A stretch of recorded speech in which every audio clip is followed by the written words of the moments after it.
Welcome back to Man Down Sports. As you can see from the thumbnail, we want to talk about LeBron James and the 76ers in this viral workout that I hope y'all seen, because I'm not go play the video. So if y'all ain't seen it, then y'all ain't seen it. But yeah, their workout went viral, y'all.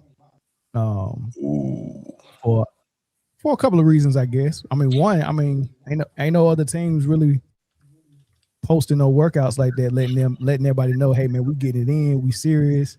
We trying to get this chemistry popping off. We trying to make it happen, right?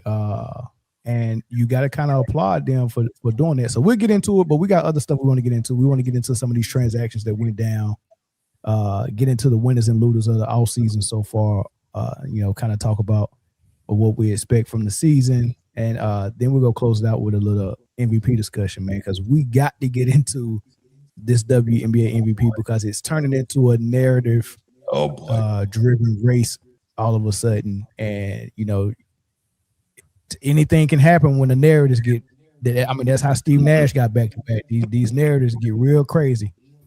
But a lot of stuff we got to get into, man. Brittany, FormatPodcast, Bruce. I'm tongue-tied. That took a while. Oh, you got it. Hey, let's take it from the top. Let's take it from the top. Let's take it from the top. Welcome to Man Down Sports. Yeah, welcome to Man Down Sports. Brittany is here, Jay, Chris, and we got Bruce from FormatPodcast. There we go. At this point, man, it's just Bruce. It's just right. The only reason why I do that because I don't want to slide him, but it's like y'all know Bruce. It's Bruce.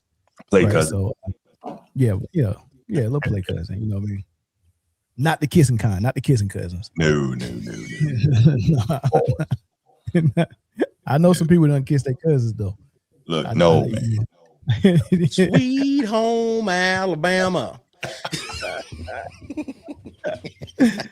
Oh man! All right, let's hear a word from the sponsor. Underdog Fantasy is the best place to play fantasy sports. I want to tell you about the easiest way to get in on some NBA action with Underdog Fantasy and their pick'em game. Just find your favorite player or any player for that matter, pick higher or lower on that player's stats, and you can win up to 20 times your money in one night.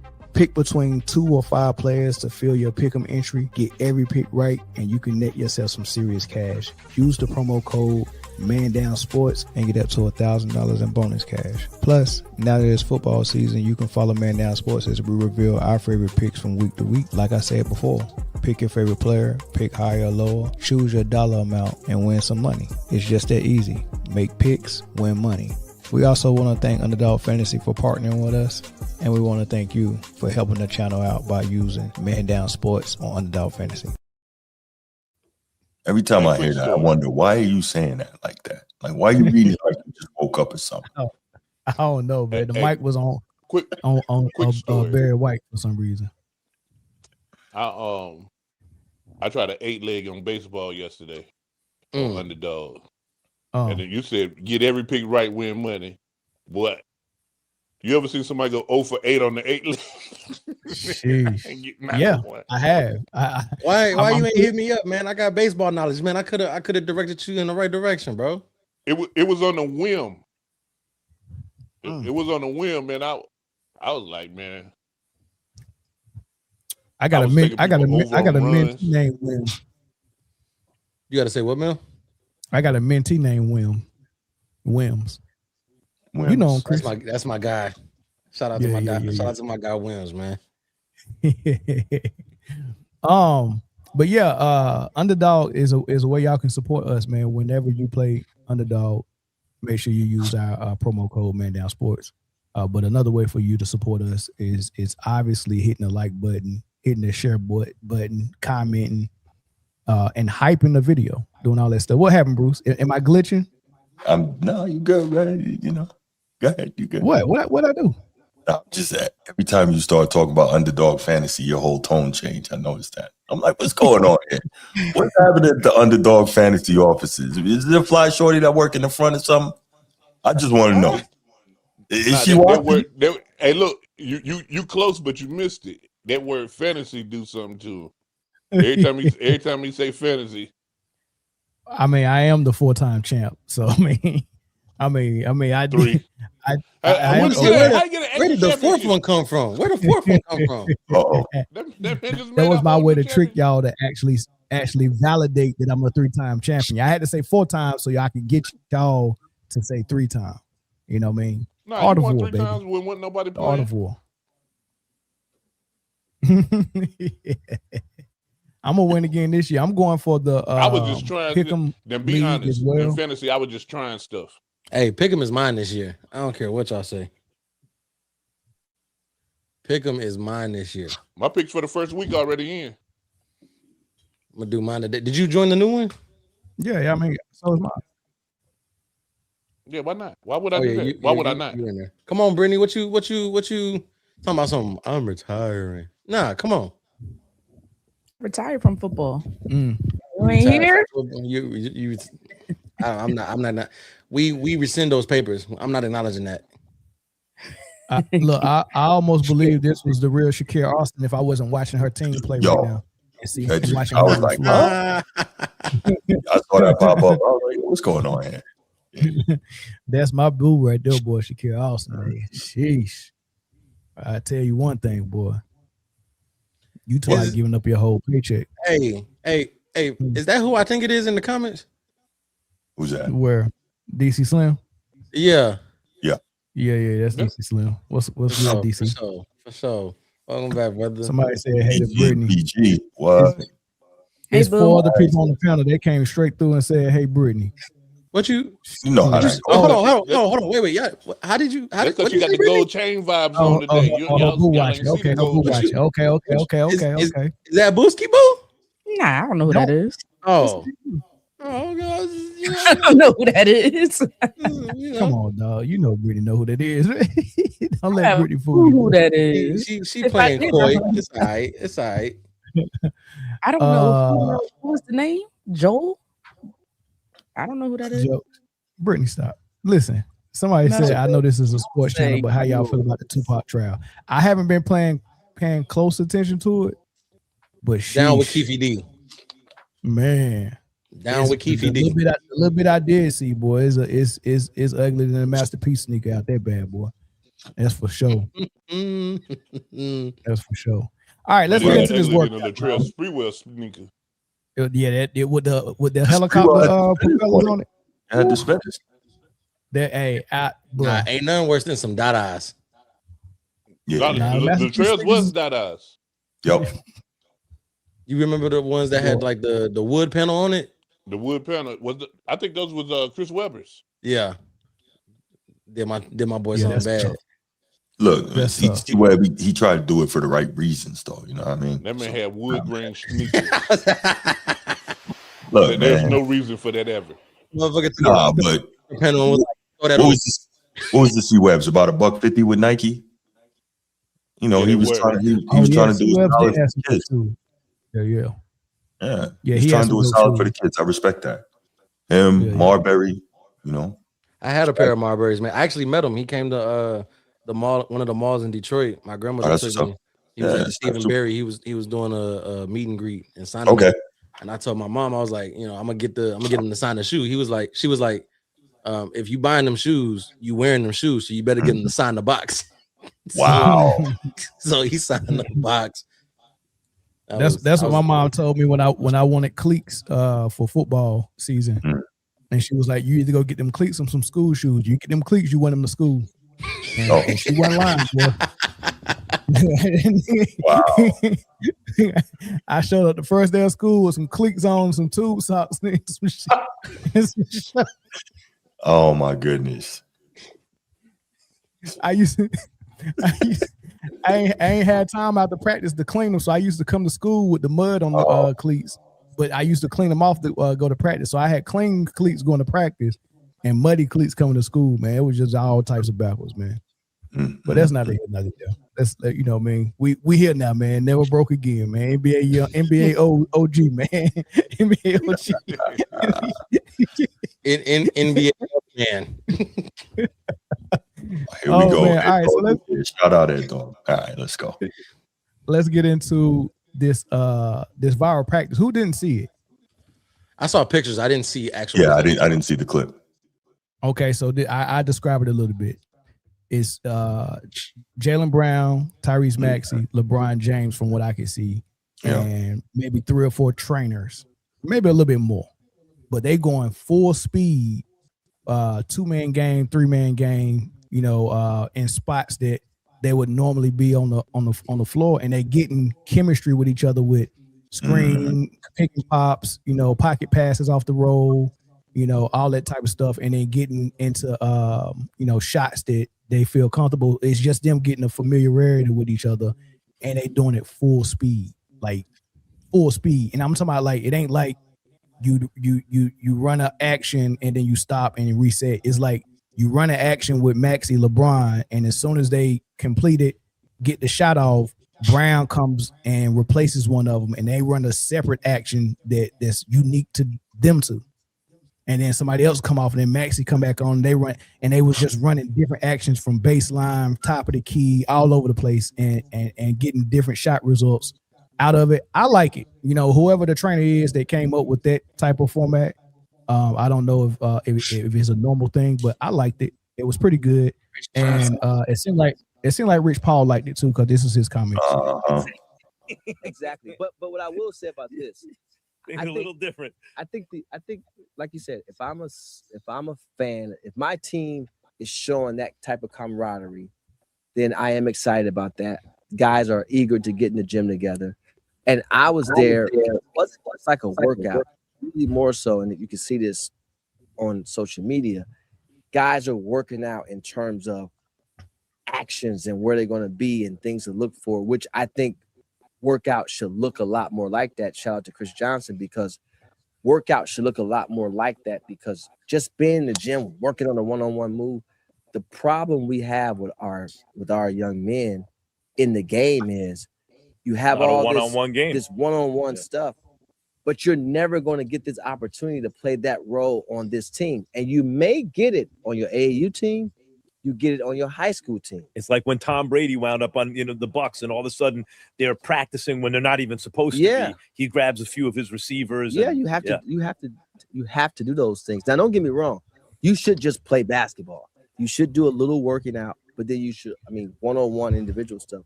But then you should also put yourself in a role that you're actually going to play on your team. And how does chemistry now, there's what you're talking about. You're really saying not just X's and O's, but practicing what's really going to happen. Yes. As opposed to, right, okay. Boom. I'm posted. I got a smaller guy on me. I duck in, you throw it. They bring a double. I throw it back out. You swing it. It's good. The footage is all over social media, and it's actually worth watching. You see guys working out hard. Yes. They're really, and they're trying to simulate stuff. But y'all thoughts on if this is a big deal or is this just all hype? All right, let me say this. I seen the video. I liked it. I liked it right up until you started playing Rich Paul commentary on it. And now I hate it all. Throw all that shit away. Get it away from me. Get away from me. It's PR. I don't even think they was really working out. That's AI generated or something. It's something fishy about it now. I don't like it at all. Nope. Like, sometimes just not talking is okay. Like, it's okay not to say anything. Yeah. Not for Rich Paul. He don't get paid to not talk. Yes, he does. What other agent is out here talking like this? He doesn't get paid. He doesn't get paid to not talk. He gets paid to talk. No, he actually gets paid to make deals. Yes. If you think that that's the only thing so do you think that he goes out here and does all these hot takes and these trash discussions? He does that on a sound mind of his own, or is that from the direction of LeBron? Listen, guy. Listen, Chris. We can name like 30 or 40 agents across all sports, like Drew Rosenhaus. This guy's not coming on a pod just babbling about what his clients are doing. Tom Condon, like Jimmy Sexton. Yeah, right. That's the right way to do it. Rich Paul is doing this the wrong way. But here's my problem with it. it's almost like he's commentating the practice. He's not only just allowing you to see the video and take from it whatever you take from it. He's telling you what you're supposed to take from it. And when anybody does that, I'm like, nah, man, I don't want to hear it. Like he's like, young guys, you ought to be doing this. This is how practice should be looking. And all of that could be true, but we don't need him to tell us that. I agree. I'd rather he just go back to where he was at. I'd rather he just go back to where he was at, making deals quietly and being Mr. Adele. Mr. Who? Mr. Adele. I don't know. I think she misses Paul now. Yeah, I think yeah. Not as much as she miss sweets. That light shine real bright right now. Leave it there alone. Nah, look, man, we know what this is about, though, man. When it comes to Clutch and Rich Paul, we know what this is about, and it's probably going to end up in the documentary, which they say they're not doing, but they're doing it. That's probably because the first thing I thought about when Rich Paul is talking about this, are you telling me that when Ray Allen, Paul Pierce, and Kevin Garnett got together, that they never had a workout like this where they was trying to figure out the kinks and figure out where each guy would be on the floor and what they like? They never did something like this? Come on, man. All these teams that get together do this. No, because we ain't see it. We ain't see it. Really? Really? Yeah. Okay. Jordan didn't do it either. Hey, we never seen God either. Yeah, he should have. Oh, yes, we have. We seen evidence. Okay. And last week we found out that you could see him on the train too, selling batteries. Right. Thank you, my lord. just a stranger on the bus, man. Now, I outside of the unnecessary Rich Paul commentary, I like the workout because this is not a team that has been established for some years. You do have some key new pieces, not just like some role players, some key new pieces. You gotta, you know what I'm saying, get get the continuity flowing. My issue is there's a person missing from this practice. Where is Joel Embiid at? Oh, wow. Crazy. Stupid. See what happens in December. But where is Joel Embiid at? Here's my thought. Do you want Joel Embiid doing anything full speed? No, on the you do not. No, not at all. Because you that lower body and them knees got so many jumps in it before it goes out. You don't want him wasting them in the summertime. All Joel Embiid need to do is show up underweight, slim as he can possibly they say he's slim. Yeah, that's all he got to work on. Joel Embiid was probably there inside the sauna doing push-ups. I know, right? That's all we need to do right now. Inside the what? I ain't never heard of inside the sauna. What's it called? Yo, why y'all? I wasn't going to say said he was inside the sauna. He was in the sauna. The sauna. I didn't say sauna. I said sauna. Play it back. Play that back. That's all we need, Joel Embiid. But here's the question for the Philly fan, and then Bruce. Is this a big deal or no? Because Jay and Chris didn't answer. Is this a big deal or is it just hype? Why Bruce gotta be in this? He ain't from. I just said what I gotta say. He's asking me because of Jaylen Brown. That's why. Go ahead. Makes sense. Okay. Yeah. No, I don't think it's a big deal. I think it's a new team. Everybody talks about it's only one ball to go around, this, that, and the third. So it's been a lot of talk about that. So you got 3 players coming together, trying to just get a feel for each other's game, learn each other. Don't take that the wrong way, because I know where y'all head just went. There was somebody there. There was somebody there in Diddy Baby Oil. So learn each other on the court, just to get a feel for each other's game. I don't think it's that big of a deal. It's more, if you're a Philly fan, sure, have some excitement, but it's not 3 players on the court. You need all 5 guys. There's other players that you need to rotate in. So it's exciting. It's fun. I love Chris Johnson. I watch his stuff all the time. I think he's a renowned trainer, basketball trainer. And I think he's that good to put these guys in this situation, but I don't think it's that big of a deal right now. I really don't. It's Okay, on paper. It's still on paper for me right now. Britt, I got a question for you. So you said you think he's that good to put these guys in that situation. LeBron been in the league 137 years. I said Chris Johnson is a great trainer. He probably does this with a lot of teams, believe it or not, or a lot of players. Okay. He's that good of a trainer. He trains everybody. Okay. So I follow him. Okay. All right. Because I thought you were saying. You about to make this a LeBron thing, and I'm not making this a LeBron thing. I was not. It's fun. Bruce, No, you about to sit and make this a. You just said LeBron's been here for many. Like it's yeah, not. He been 100, but I ain't even finished because I was about to say he been in the league 137 years. Jaylen Brown been in. What's he going in year 9, year 10 now? And Edgecombe, not Edgecombe, Maxey, year 5. Like I would assume that these guys don't need a trainer to say, hey, come to the gym and we'll run some stuff and see where we like the ball and what happens in different actions. That's where I was going. It wasn't about LeBron. I just started with him. Well, every player needs a trainer. Every player trains in the offseason with a trainer, don't they? Kyrie does it. KD does it. Every player trains with a trainer in the offseason. So, or some sort of coach, development coach, whatever, just to work on your skill set. As I said, let's get these 3 guys together. Let's get a feel for one another's game, how we like, to see certain plays, certain actions, whatever. I don't know how it's going to translate with Nick Nurse. That's a different topic that you have to wait till training camp or until they get to some workout. They got him out there running sets too. You just didn't see that part of the video. It's just, let's just get some work in right now, work out together. That's all it is. And as far as Joel has been training, maybe not with LeBron yet, but he has already trained with Maxey and BJ. And I might have been Jalen. Somebody correct me if I'm wrong on that. He just hasn't done it with LeBron. He's on a different coast. So, I mean, I don't see this as a big deal right now. It's exciting if you're a basketball fan, if you're a Philly fan, if you're a LeBron fan. For everybody else, maybe not so much.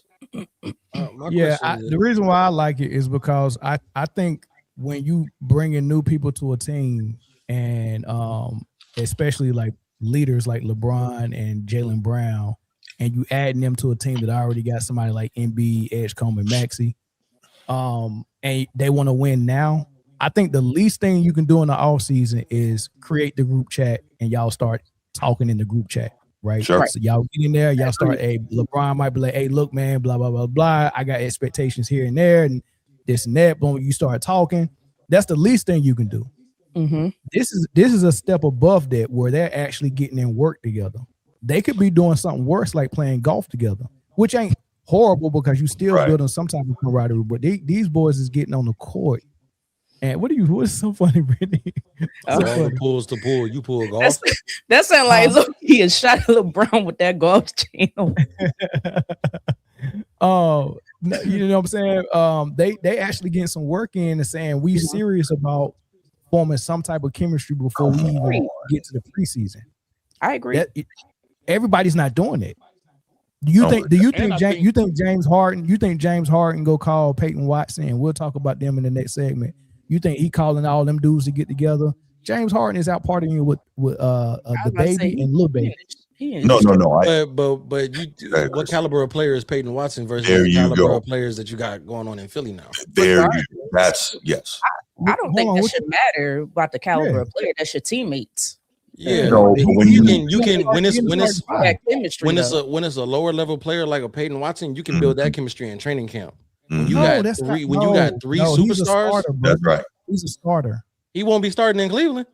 Why not? Who's gonna start? No, I think he'll start in Cleveland, but I totally get what Chris is saying. When you got big time guys who are all used to having the ball and used to playing kind of their own way and doing their own thing, that's what takes the time and the effort in the offseason to really meld it.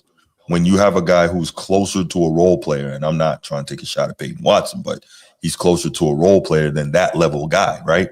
And so when you have that, it's a different amalgamation process. That's what Chris is. Matter of fact, I don't want to speak for Chris, but that's how I took it in terms of I get that, and I understand that, but he's still a part of the team. Eventually, you're going to be on the court together, so you still have to build some sort of chemistry, whether you were part of the starting team or you're a role player coming off the bench. So either way, it needs to contribute to the success of the team, and you have to put time in it. A lot of that is cool, but I think the thing that we're missing is you got guys that's won at the highest level now coming into a new team. So part of what you have to do is fix the locker room and the culture and all of that first. And I think spending this time together and doing work or whatever, I think that's setting the standard. I think that's like, hey, listen, we putting in work even on off days. As long as we got key codes and we can get in this center, this training facility, that's what we're gonna be. You know what I'm saying? You need to be here too. And putting it out there, they might have put it out there not even for the fans so much until Rich Paul started talking, but for the other teammates, like, dang man, I need to get in the building. You know what I'm saying? So that we can't speculate, in my opinion. But can I ask another? It shows leadership. Can I ask? For sure. And I don't know how familiar you guys are with Chris Johnson, right? He puts all of his workouts out there, and it's funny because he usually puts out full videos of different players out there for the most part. But when it comes to LeBron, he actually only does the shorts. He don't even put the full videos out there, which I actually don't like. So I like the fact that they meet up, that they're doing what they're doing. But again, we don't know what's going to really translate or what's going to happen when the actual season starts. So, yeah, I don't know. I think I just lost my point in this, but no, but real quick, and I just want to my original point. Do y'all really believe that when the Celtics big three got together, they didn't do this? They just didn't feel the need to publicize it. You really think they didn't do this? It's also a different time period. Yeah, social media wasn't as big as it is now. Social media was 2008. What year? No, 2000. What was it? 2008. Yeah, that's a different time period. No, I understand it, but what I'm saying, we're acting like this has never happened before. This is the most amazing thing, and we know what that's about. I'm just saying, like, chill. Great. They went out. They worked out together. Fantastic. That's all I'm saying. And I think what I'm saying is, so we're not saying this never happened before or hype like this is the first time this has happened. But when you think of the teams that have done things like that in the offseason, like you mentioned, the Boston Celtics with Paul Pierce and Garnett, what did they go on to do? They went on to win a championship. So this is at least showing that these dudes are serious about winning, and they don't think they just go come out there and just walk into a 55-60 win ball club. You know what I mean? They really actually trying to do the hard work, and that's the first step. Yeah, is it basic? Yes, but it's some team that's not even doing that. Yeah, I guarantee you, there's a lot of teams that got new players out there added to their fold, and they're not doing this, and there's nobody in there to even create the group chat yet. Some teams just don't have the leadership. Like for example, the Cavs. Where's the leadership there? Maybe Mitchell, maybe. But he got his head so far up Coco's tailbone this summer. I doubt he even shot a basketball at all. Thank you. Like, that's a good place to be. Can't hate on the man for finding love. That man might come out retire. He might retire. I gotta give credit to Maxey though, because Maxey's like he's serious about not having egos, understanding what the main goal is, and I guess everybody keeps saying keeping the main thing and working on that now and having constant communication with everybody. So they've been set up the text thread. So continuously, I think Maxey's leaderships, for me, this is when we're going to really see Maxey's leadership take another level. Because it's going to be difficult when you got all these, you got LeBron coming to your team, you got Jaylen Brown coming to, so for him to have this platform now and saying what he's saying and able to direct things the way he's been directing it right now, I think that's big time. All right, he's going to have to be mentally tough, because I believe that his game and his stats and his development will probably take the biggest hit of what everybody coming in together. Is it him or Edgecombe? I think it's gonna be everybody. I think it'll affect Maxey more because Edgecombe is like he kind of already knows like where he's at in the pecking order. Right. Yeah. But Rich Paul Maxey already told him on the show, so there's that. Yeah, I think Maxey is going to be asked to do a lot less and do a lot more facilitating and a lot less, one-on-none. Right. My question is, whose team is it? It's Maxey's team. Philly. Because I don't want to go into no season with no.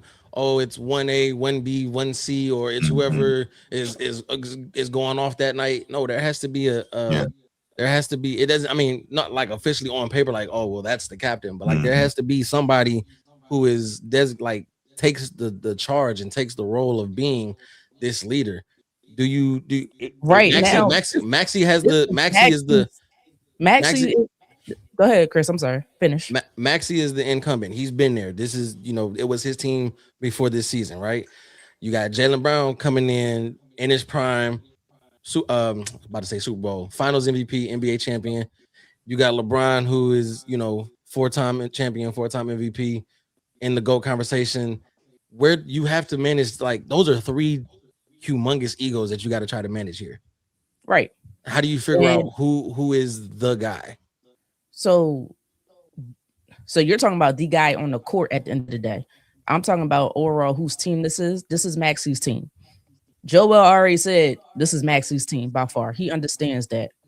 So the good thing is that Maxey has a good relationship with LeBron, a fantastic relationship with LeBron. Yeah. Are there going to be some bumps? Most likely, to figure this out. Now, when we come down to the court, we'll have to see that. But that's up for Nick Nurse to figure that type of stuff out and to try to manage that. But we'll see what happens when it comes to that time period. But right now, this is Tyrese Maxey's team. I said a little bit when Jimmy Butler went to Miami, and it was kind of like Jimmy Butler's team. But the leader on that team for the last however long he was there wasn't getting 0 minutes of playing time. But we knew UD was the leader of that team. Like he was the heart, the soul, the voice of that team. That's what I'm saying. Yeah. So that guy, the voice of the team, whether you like it or not, it's probably LeBron. It's probably gonna be LeBron. You know what I'm saying? He has the most experience. He's seen everything that you can see in the league. Now, but I don't think when it comes, that's totally not basketball related. That's, hey, we need to do this. Hey, we need to kind of do this. We need to do that. Like, who's gonna say something in the locker room like, hey guys, man, turn that music off. We need to pay attention or whatever. That's probably LeBron. You know what I'm saying? He's probably gonna be the leader. But whose team it is, they can't care about that, in my opinion. I think they can't care about it. But this is how I see it, and I don't know if the Sixers see it that way, but I kind of hope they do. Jaylen Brown's the best player on their team, right? So it's his team. I know Maxey was there first, and I know he's very good, but it's Brown's team. But this is what I like about it, because when Paul Pierce and Garnett and Ray Allen and Rondo was on the same squad, I mean, you could arguably say KG was the best player, right? But some way, somehow, it was Paul Pierce's team. But the way Rondo, the way Doc Rivers and all those players trusted Rondo to be the quarterback for that team, the point guard on the floor, I think that's where Maxey is going to fit in at. He's going to be the leader on the floor because he's the point guard like Rondo was, but it's KG's and Paul Pierce's team, right? Just like it's going to be Jaylen Brown's and LeBron's team, right? And that's how I see it. But they all going to have very important roles where they all got some type of leadership with how they do it. And if they do it like that, I think it'll work pretty good. We ain't got but a few more months to see. Yeah, I think people are kind of underestimating Maxey's voice in that locker room and how he is, even right now with all of these guys. He ain't scared to when he first came in, he looked at Joel like, why are you showing up late in front of everybody? So he has a lot of respect from those older guys, which I think is important. That's not saying that LeBron's not going to come in and not give his 2 cents. Absolutely. That's not saying Jalen won't come in and give his 2 cents. Absolutely. But I think when it comes to the voice to the fan base, yes, is right now going crazy over LeBron and things like that. But how we all see it is it's still Maxey's team right now. Maybe, but if I was in that locker room, Maxey now couldn't tell me nothing except what LeBron just said. What did LeBron just say? Oh, okay, I ain't hear him. Okay, that's the only thing Maxey can tell me. I guarantee you that team is going to fail if it goes like that. Like what we talking about? If it goes like that, it's not going to work. Maxey can't tell me nothing, man. So if you Dean Wade right now, who are you going to for guidance? That's what we have to ask. That's the question we have to ask. Maxey can tell me what the baddies had in the front row. That's about it. Pick and choose who you got to go to for guidance. Shouldn't you be able to pick and choose different reasons to go? Like, okay, you want a certain play, whatever. You might just go to LeBron. Maybe it's a fan base question. You might have to go to Maxey, whatever. So I don't. It ain't shit that nigga can tell me about defense. So nobody better go to LeBron about defense. Well, Dean Wade already know all his fans is coming from his family. He know that already. So he'll. I think y'all got it like this. It's a one all be all. You just got to go to this person for everything. I don't see how I just explained to you how I see it. He's the general on the floor. He's the point guard, just like Rondo was. Rondo had a lot of say in there. But when it came to final authority, final word, Maxey can't tell me nothing from Ray Allen, or Rondo can't tell me nothing from Ray Allen. What KG say? What Doc say? What Ray say? I mean, it's 2 Finals MVPs on that team, and there's 1 league MVP on that team, and then you got Maxey, who has he been out of the conference finals? Yeah, 2 league MVPs. Oh, LeBron MVP. And then 2 Finals MVP, 2 Finals MVPs. Right, it's a person with 21 years of experience that done been a daggone 9 finals. Is one that done been in the finals 2 times, won. Yeah, I already know everybody's accolades, man. Mel, I already know about everybody's accolades, and that's cool. So but I said that. But see, that's what they're preaching now. The ego situation. You're talking from an ego standpoint. I've been here. I've done this. Yada yada. What I say goes. If you're going to operate like that, your team's not going to be successful. If that's just how you're going to operate, point blank, period. If that's how you're going to operate. Well, if you got a lot of chiefs in the chefs in the kitchen. Okay, so that's when you got to put your ego to the side. Like, all right, you know what? The best person who might understand this situation the best might be Maxey. Let's figure this out. The best person that know this situation best, okay, most likely is LeBron. What situation Maxey know better than Jaylen Brown and LeBron? Whatever it might be how it might just be how they never been coached by Nick. Where the Rocky statue is at, so it might be something like that. Whatever it may be, it doesn't matter. So I'm not saying LeBron don't have knowledge. Yeah, Maxey probably does have the beat of the city. But Maxey probably knows things Philly, because Philly fan base is different than any other fan base. So I would definitely give you that. Brittany, I think you're missing my point. I'm not missing your point. I'm giving him his credit for being the floor general and the point guard. There's a lot of voice that comes with that. But there's a lot of voice that comes with floor general, and that's where you're talking about on court, right? Well, off court too. I mean, it's still a point guard. The point guard is the extension of the coach. The point guard is the extension of the coach on the floor. He's got to quarterback everything, get people in that right spot. Hey, it's not your turn. I'm going to the post. I see a mismatch right here with Joe. Like a different conversation than last week. I knew that. Man. Brittany. That sounds like a different conversation than last week. We good. What? All right, cool. Hold on, y'all. Hold on. So what happened last week was I said there's more than one way to play the point guard position. Did I not say that? No. Well, I didn't say that. You know what? I'll let Bruce sing this because that was between you. Okay. No. You did say that, Mel, but you were denigrating what we were saying about being that floor general and that quarterback, facilitating offense, getting people exactly what we ain't gonna do that. You weren't trying to hear that. What y'all said was you could be because you're a better floor general and not a better player, then you was a better point guard. But if both of y'all point guards, the better player is the better point guard. No. That was what the argument was. Right. Yeah, and I said there's more than one way to be a point guard. It don't have to be one way. It's not one way to skin the cat. It's more than one way to skin the cat. That's correct, but that's not you reframing it now. But go ahead though. I'm not reframing. I said there's more than one way to be a point guard. Just because Steph do it different than Stockton don't mean he's not a point guard. Y'all was saying Steph wasn't a point guard because he didn't do it like Stockton. Am I right or wrong? He's not a point guard. Okay, it's not because he doesn't do it like Stockton. It's because he's not a point guard. No, but he is. There's more than one way to play the point guard position. All right, well, we getting off track. We getting off track. Let's get back on track. Let's get back. Let's get back to today. Hey, phone lines are open if y'all want to call in real quick. Phone lines are open. We had to get you. We had to get you at least once. We can never get you. It sounded real moonwalkish just now. That's okay. It sounded real moonwalkish. Knew exactly where that was going.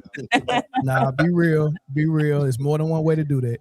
It sounded a little moonwalkish. I digress. I see why the confusion was because y'all have really poor listening skills. Very poor. Very poor. No. No. I mean, if y'all thought I was validating what y'all said, then yeah, y'all listening skills is off. We got a caller though. The things to say about this situation. Okay. And one of it is, first one is this: if I'm VJ, I'm asking for a trade because you see what's about to happen this season. Number two, what's gonna happen when LeBron is not getting back on defense and down there crying to the ref while everybody else is getting back? What is Maxey and Brown gonna say then? Number three, do y'all remember the All-Star game when Derrick Rose and four of the fools was out there dancing? And he just looked over at them.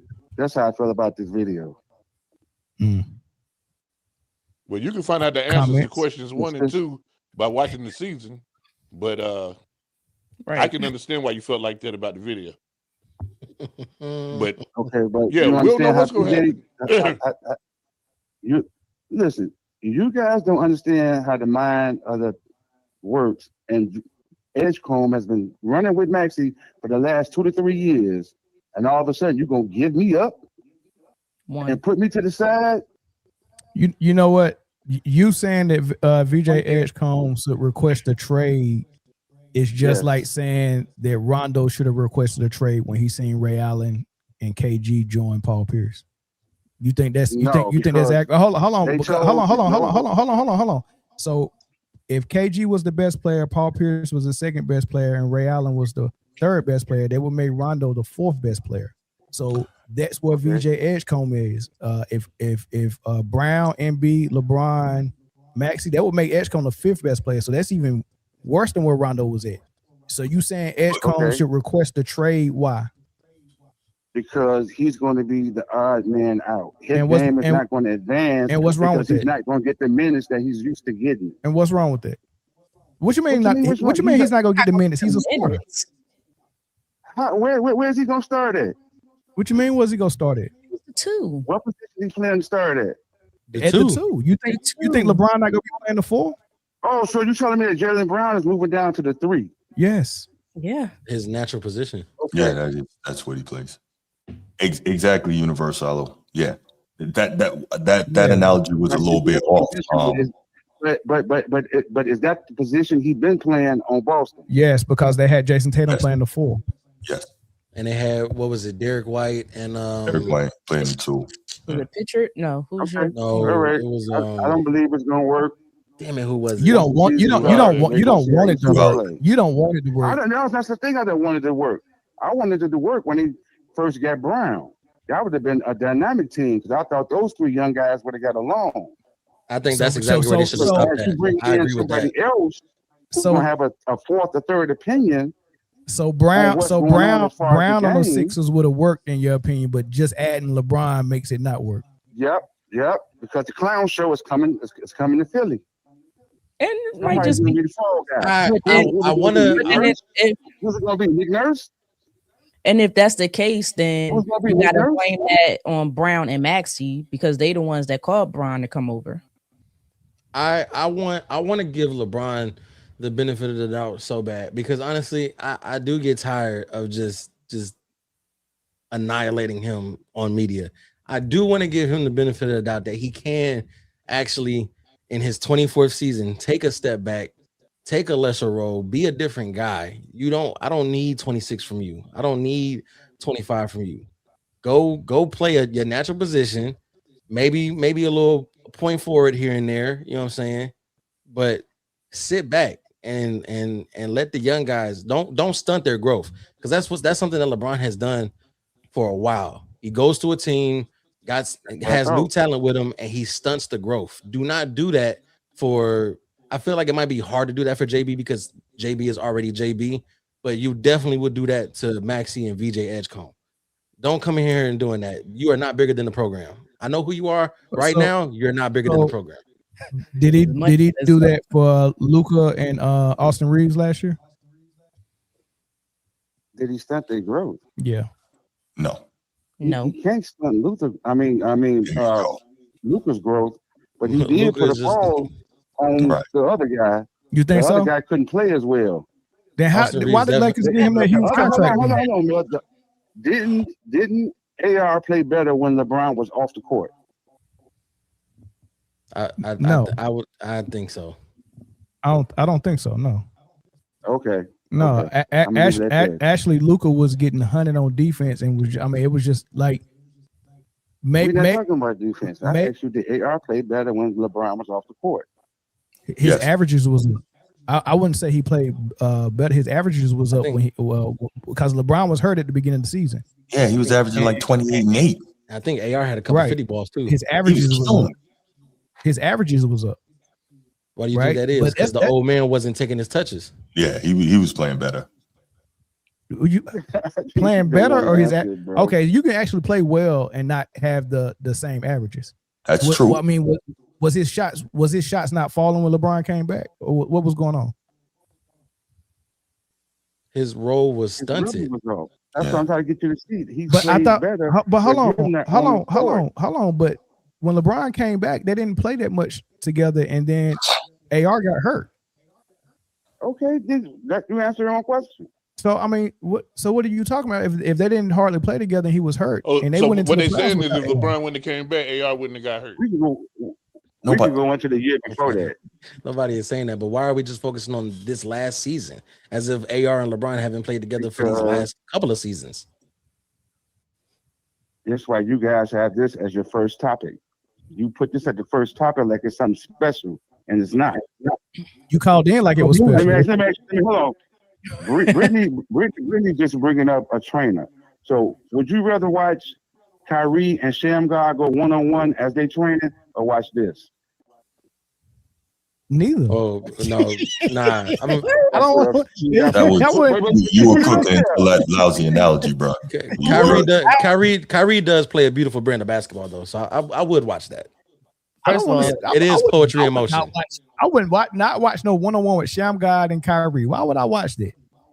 But you watch this, dude. It was 30 seconds long. It was a minute long. That was short. That was a short, homie. So it depends on who you're asking. If you ask somebody like me, I watch everybody train over on YouTube or whatever they put the platform on. And I like Chris Johnson. I like when good trainers train and they know what they're talking about. So especially with someone who works with kids or constantly in gym with kids and see coaches and talk to the coaches. So I'm going to watch this stuff.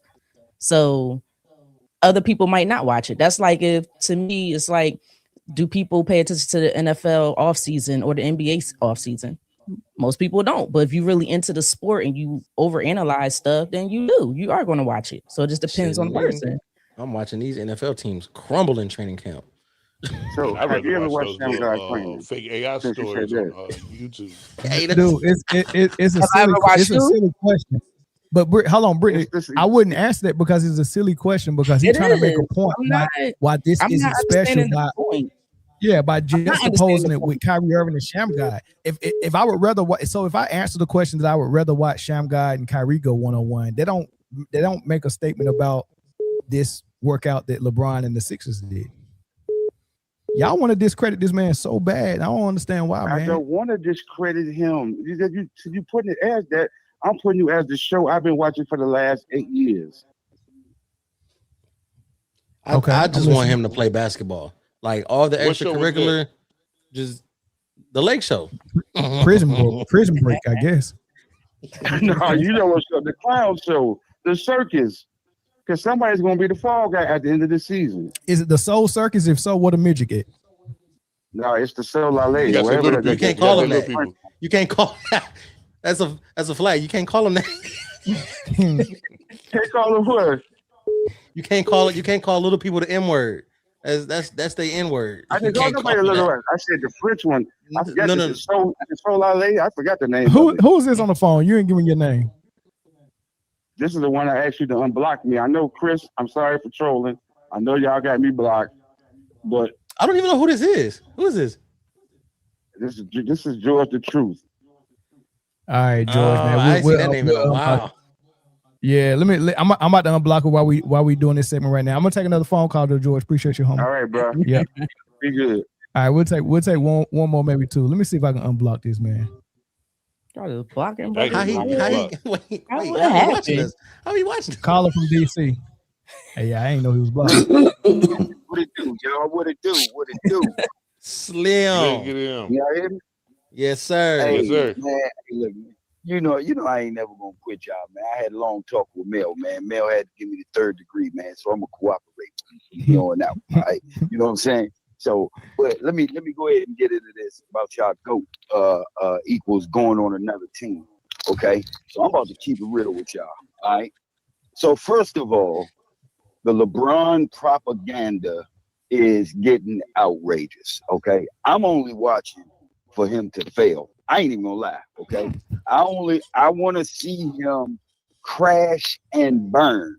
I want him out of the NBA because I really want y'all to think about this. We literally having a show about a 30-minute man workout. Okay. All right. Now we're not talking about nothing else, but for some reason, so I'm gonna give you another name. LeBron and Donald Trump. These two people, right? I wonder how the world gonna act when they gone. Like, what are we going to have and talk about?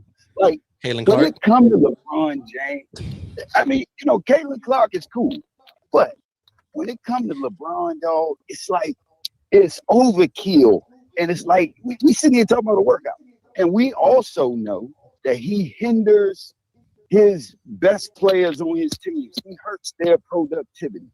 Okay, we can't sit here. I'm confused. I really don't even know what to say. I don't understand. This Bama showed a workout. Okay, like y'all said, Embiid ain't even in the video. Okay, this is the top of the line news. I just wish this Bama would just go away. The most overrated person I ever seen or ever heard in my life, dog. Just listening to y'all talk about him training. Yeah. Hey, Slim. Yeah. Interrupt you real quick, Slim. Yeah. About it's because he's the king. Hey, Slim, let me. When you the king and when the king step out of his palace and the camera is rolling, people go watch. It is, yo. But Slim, he's not the most overrated, bro. He's not. The Joker is. He is. No, that definitely. No, I noticed the Mamba mentality book not in the background no more, Mel. So I'm seeing a change. Okay. He'll turn.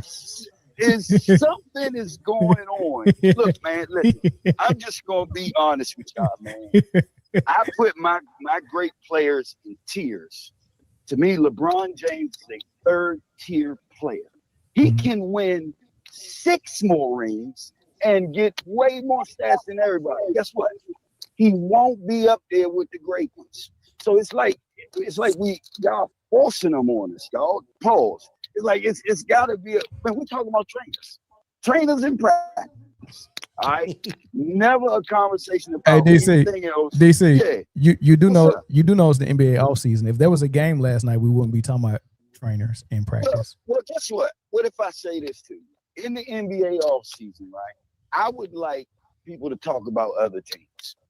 I think this is the reason why I want him to go away, because it's like, is it any other team? Hey, it's not the Kings' fault that the other teams ain't as popular as him.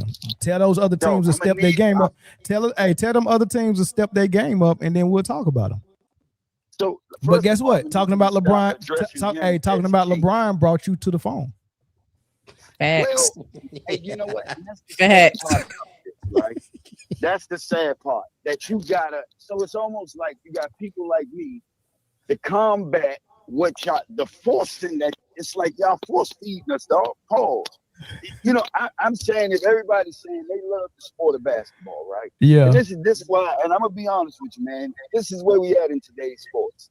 I really think it's just about nerds and analytics. Okay, because it's no eye test, and it's more about just hot takes. Oh, not on this channel. Hey, not on this channel. That's a different channel.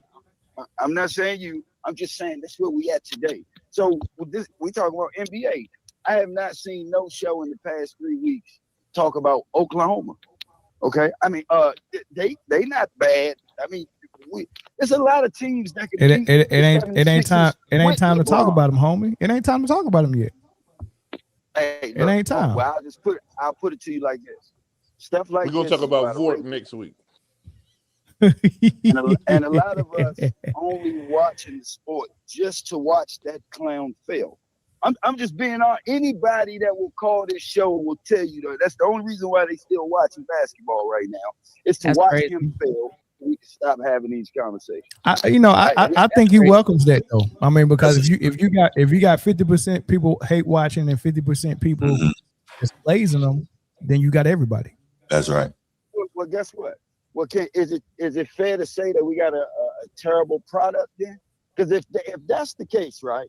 That means basketball is trash. Yeah, but look at DC, look at the rundown and see if you see terrible product on the rundown. No. See, you don't see it. You don't see it, do you? Now you running down the street with that goalpost. I need you to stand right here.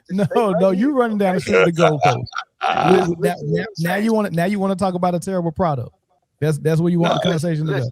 The product of a male, listen, and I know you probably can't give me a straight answer because you're a content creator. All right, this ain't me putting you on a hot seat. Understand what I'm saying? The ratings are low. Nobody watches. Okay. Only content in the NBA is LeBron. Okay, nobody has said anything about the dog. So hold on. So nobody won. Nobody was watching the Knicks versus Spurs. No, that, you know why that was great? Because it was two historic teams, and it wasn't I wouldn't say. All right, land the plane, DC. Land the plane, DC, so we can go to the next time. Hey, look, all I'm saying to you is I'm watching the show just for him to crash and burn. And I don't care about LeBron. And please stop calling him king. You're a man. And men, let's stop judging men's fitness programs. But he is the king. He is the king of the NBA, though. Hey, Kobe birthday Sunday. All right, I just want you to remember that. Don't forget that. All right, yeah. Y'all be easy, man. I appreciate it, DC. Peace out. Yeah.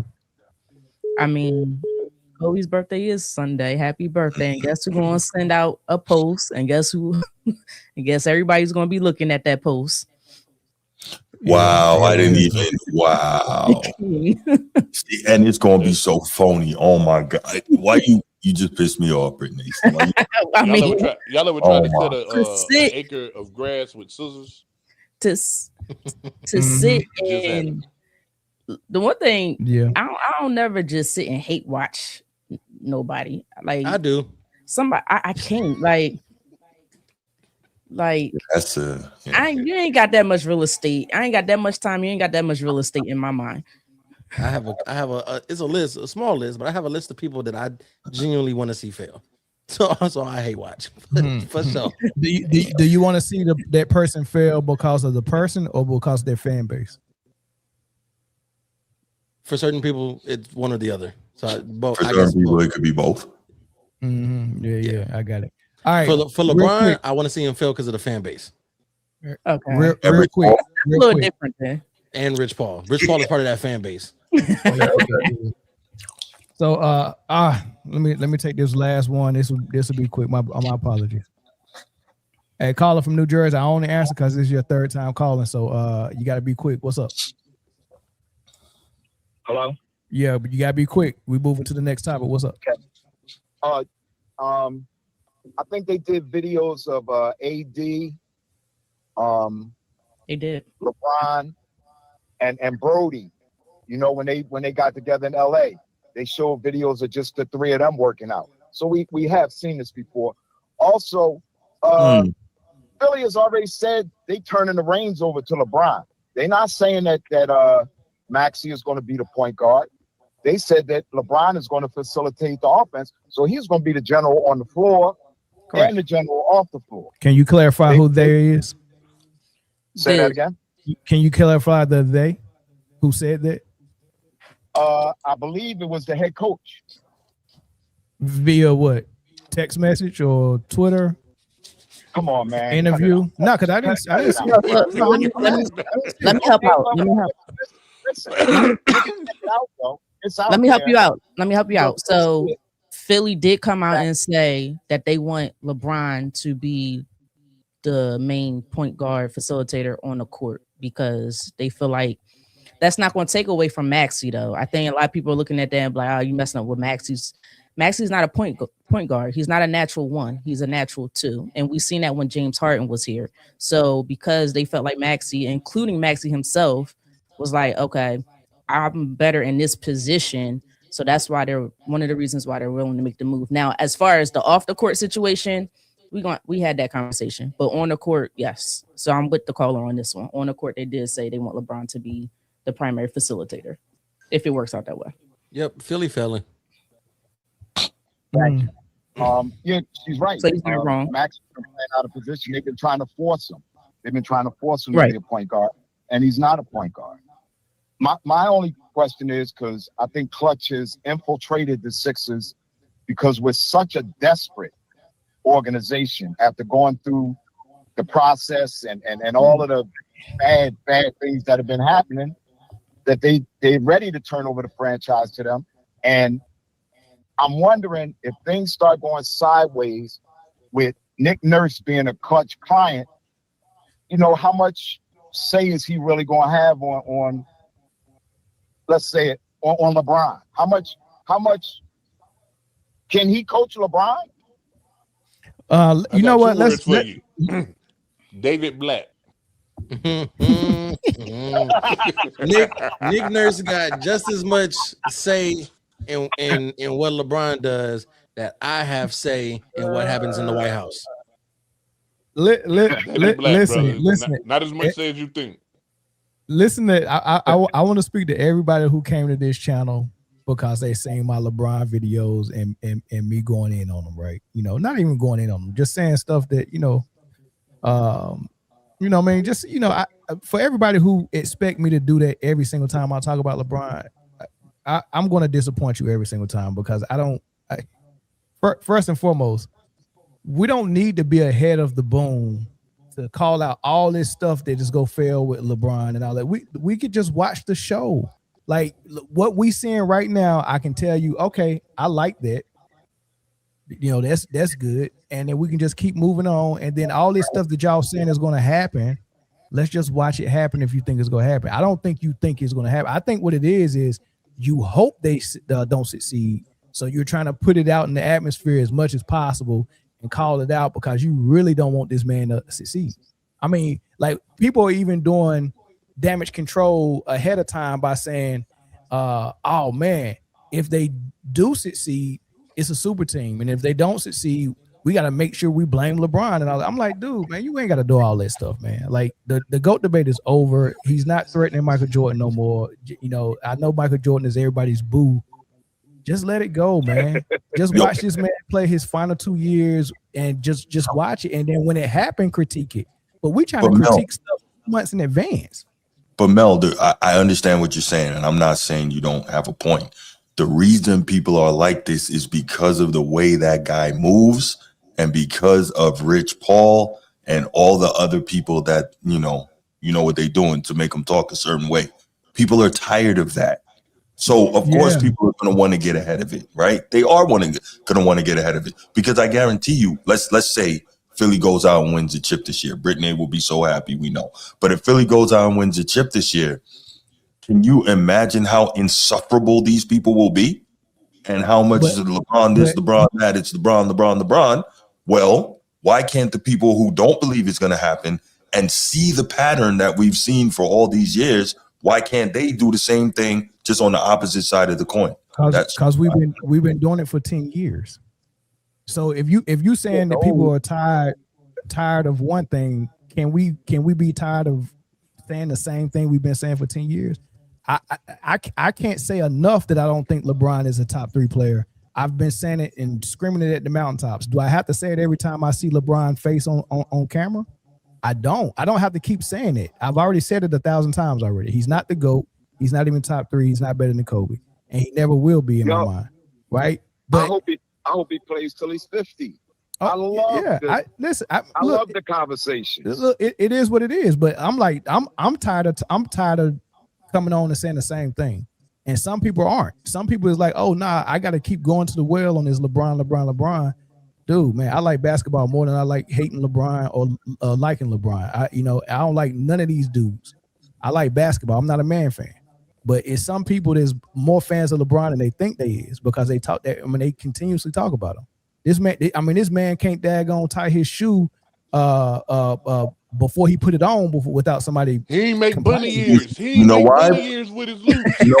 You know why? Because when he goes to tie his shoe, he got a video camera there, and Rich Paul telling us why he's the greatest shoe tire of all time. That's why. And don't watch it. And don't watch it. Skip past it. He was threatening the NBA last year. Hold on. Hey, hold on, bro. Hey, Jersey. Hey, I gotta take this call because it's somebody from Philly. Hold on, hold on. No, you can stay on. You can stay on. Hold on. You can stay on. Right. Let me see if I can answer. No, I can't answer. Caller from Philadelphia, man. I answered because you from Philly, so I'm gonna let you spin. Go ahead. Yeah, I'm calling because LeBron James and Clutch Sports, they are the reason why people are talking about him the way that we do. Like, we're just as tired of it too. The man is damn near 45 years old. He should have been out the league. That's all I wanted to say. That's fair enough coming from Philly. And you still in Philly right now? Yeah, I am. So you're not happy he's on the team? No, this is the first time that I will be cheering against the Sixers. Look, man, in my whole lifetime, I never cheered against the Sixers. Yeah. Until this man came. I used to like him back when his first stint with Cleveland, but then when the media and all the spectacle, the ESPN talk and mate, this is what I want you to do. I can't even walk around without all the young guys coming to me talking about LeBron's the GOAT. They are misinformed. They don't even know basketball, real basketball. They know this type of basketball, and I don't know what this is. Them same people think NBA YoungBoy is the best rapper ever. You can't have those conversations with those people, bro. You wasting your time. Hey, like, you just got to be like, oh, okay, cool. No, I'm wasting my. Yeah, I might be wasting my time, but hey, it's very annoying, and I'm quite sure you came up in a time where it was like real competitive, real basketball. Now it's just for show. It's just for show. And I don't know why this guy's still around. I mean, we need new actors. We need new actors, man. I'm tired of him painting his beard. We could talk about that. I don't mind him, talking about that. Mel, Brother, I like your show. I know you like it, but what's your name, bro? My name's Jay. All right, Jay from Philly. I want you to look at the screen, and I want you to show me on the dog where Clutch and LeBron hurt you. Say it again?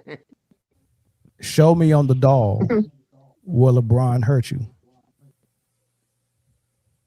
What about the dog, man?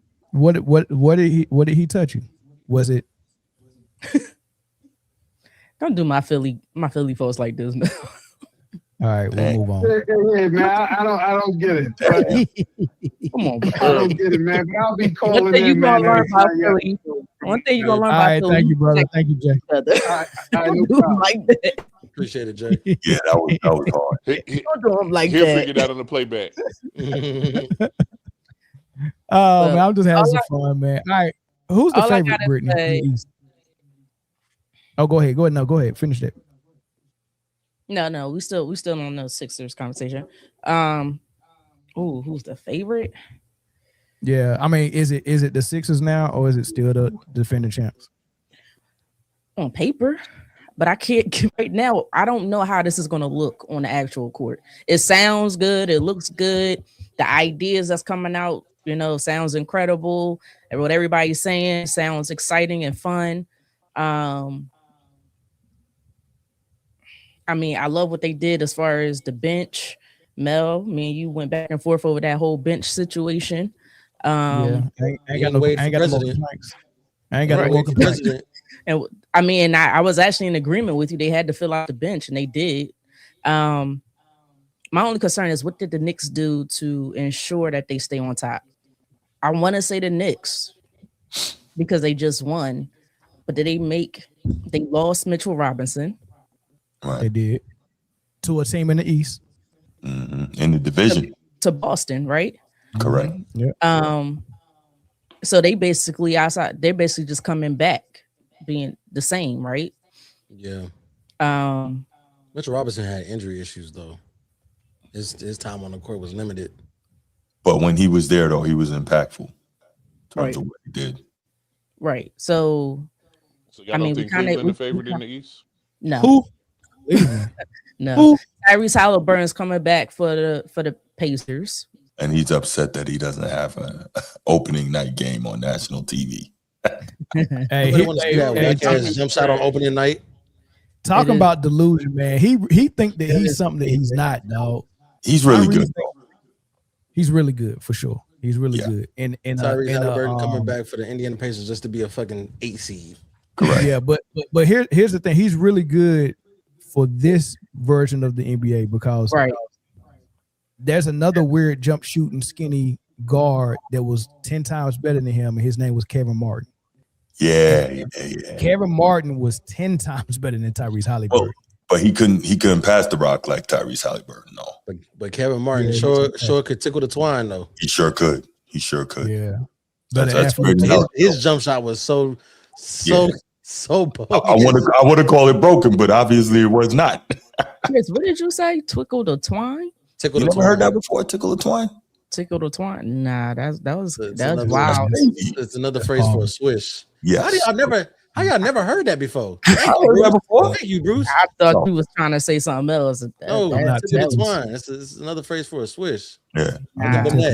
Tickle the twine. I was about to say maybe it's like an old person thing because I'm older, but you a young cat, so I don't know. Yeah. I thought everybody heard that one. Maybe Mel doesn't have as much ball knowledge as he think he does. Wait a minute, Mel, you never heard that before? I never even heard the word tickle before. Shut the fuck up. This dude. Right. Come on, man. Let's go. Because I got something I want to say on this next topic too. Yeah, Okay. I don't. This one is tough for me. This one is tough for me right now. I'll be honest with you. I guess just by default, right now at this moment, I'm probably just playing this safe. I'll probably just give it to the Knicks, but I don't think they're going to come out the East. To be honest, I don't think they're going to be the ones that come out the East. But I'm gonna give it to the Knicks for now. Are y'all close? Are the Sixers close? Getting JB and Brian definitely close. Yeah. I think so. We just got to make sure, like you said, that everything pans out the way that they're saying right now, and it works on the court. It's going to take a while for them to build chemistry. I understand what they're doing in the offseason, but we don't really know until you actually play on the court together. I think that's going to be the biggest part.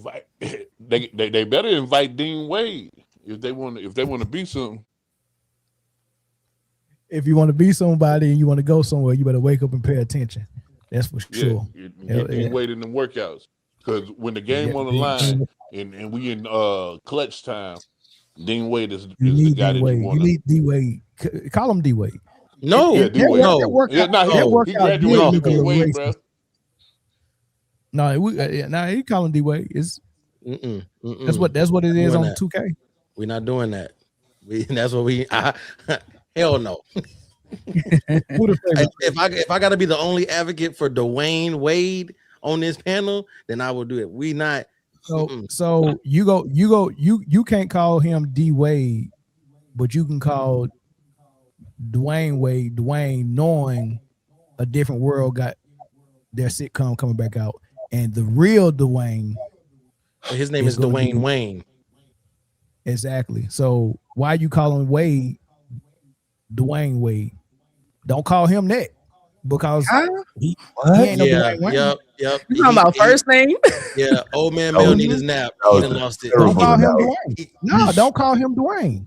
That's an insult to Dwayne Wayne. And you calling Dwayne Wade's offseed Zaya instead of Zaire. All right, so NBA transactions. Nah, who's the most dangerous, Chris? Chris smoking that Zaya Wade. Hey, so some people, there has been some movement in the NBA. Nigga, talk about movement. Chris, you ain't trying to answer the question. There's been some movement in the NBA lately, man. So are we done with the 76ers Knicks? We all think the Knicks still the favorite? Yeah. You can't have the champions not be the favorites until I'm Klay going with starts. Cleveland, yo. All that money they just spent on a star guard, they ready. $90 million for a dude who goes missing as soon as the calendar hits April. I don't know if y'all remember this. They gave 88 to Watson. That's gonna be a big difference. But they gave 97 to James.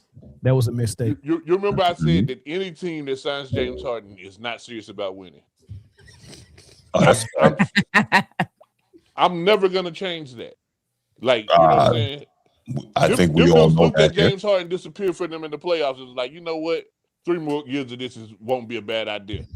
Hey, so this guy is a supposedly top 75 player, and he has more postseason games with more turnovers than made field goals than anybody in history. He also has the most. He also has the most. What is it? Either playoff games played or playoff game wins without a ring. I think he be getting contract after contract. He fleecing the flock. If he was a shepherd, all his sheep would be bald and all his clothes would be made out of wool. hey, James Harden is the Kirk Cousins of the NBA. Yeah.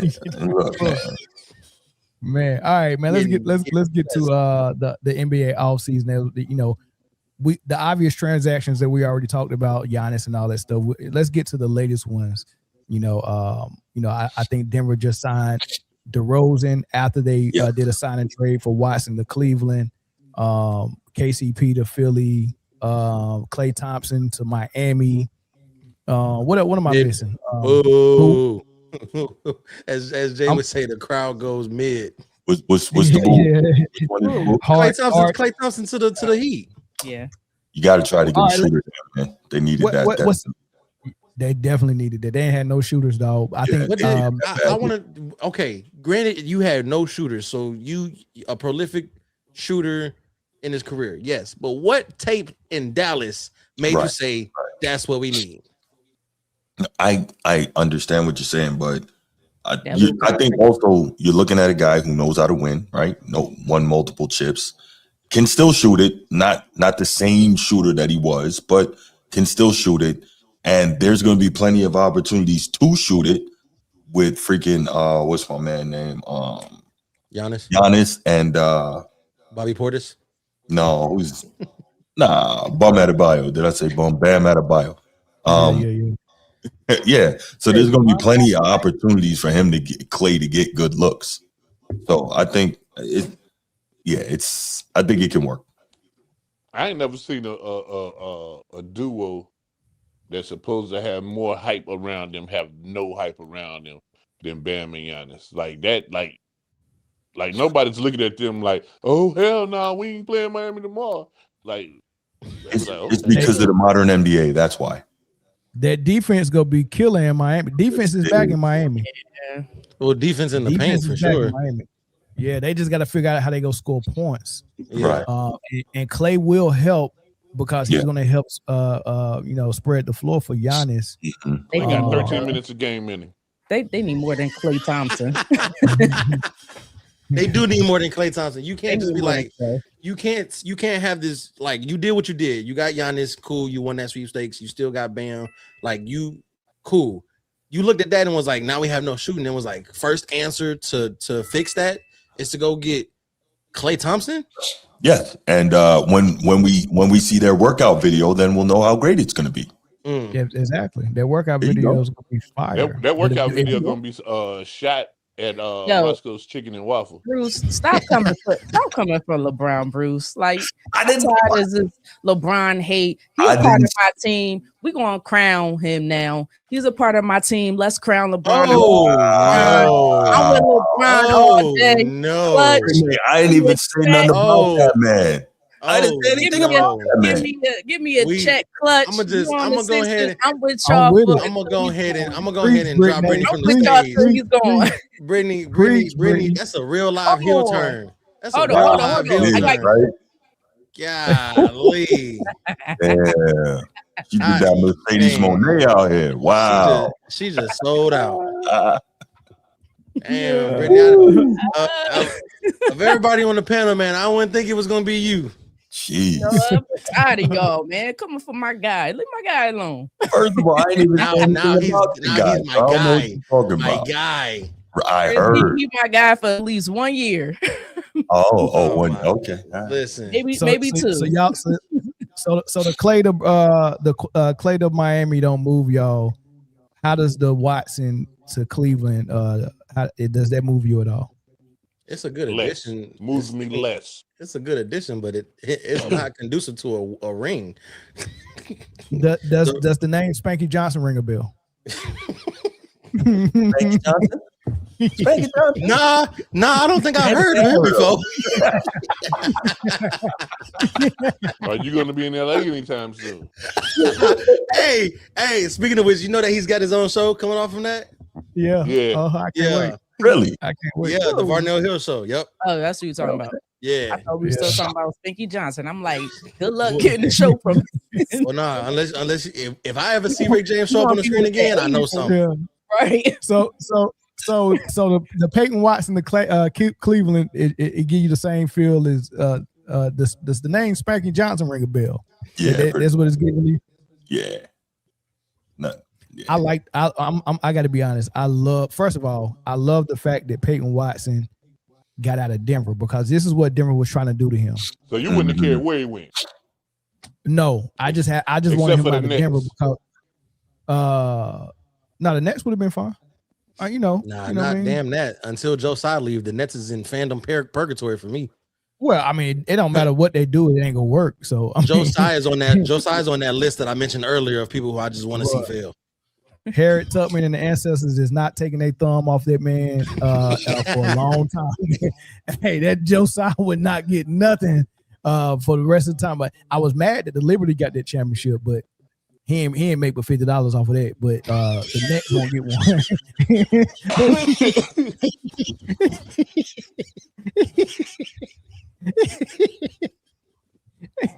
I should be mad you just said that, but I can't be. That was crazy. That was crazy. He paid for them championship rings and got negative equity. Boy, hey, until he do right by Kyrie, boy, nothing he do will prosper, man. But I was just watching that tape again of that playoff game where KD just went nuclear.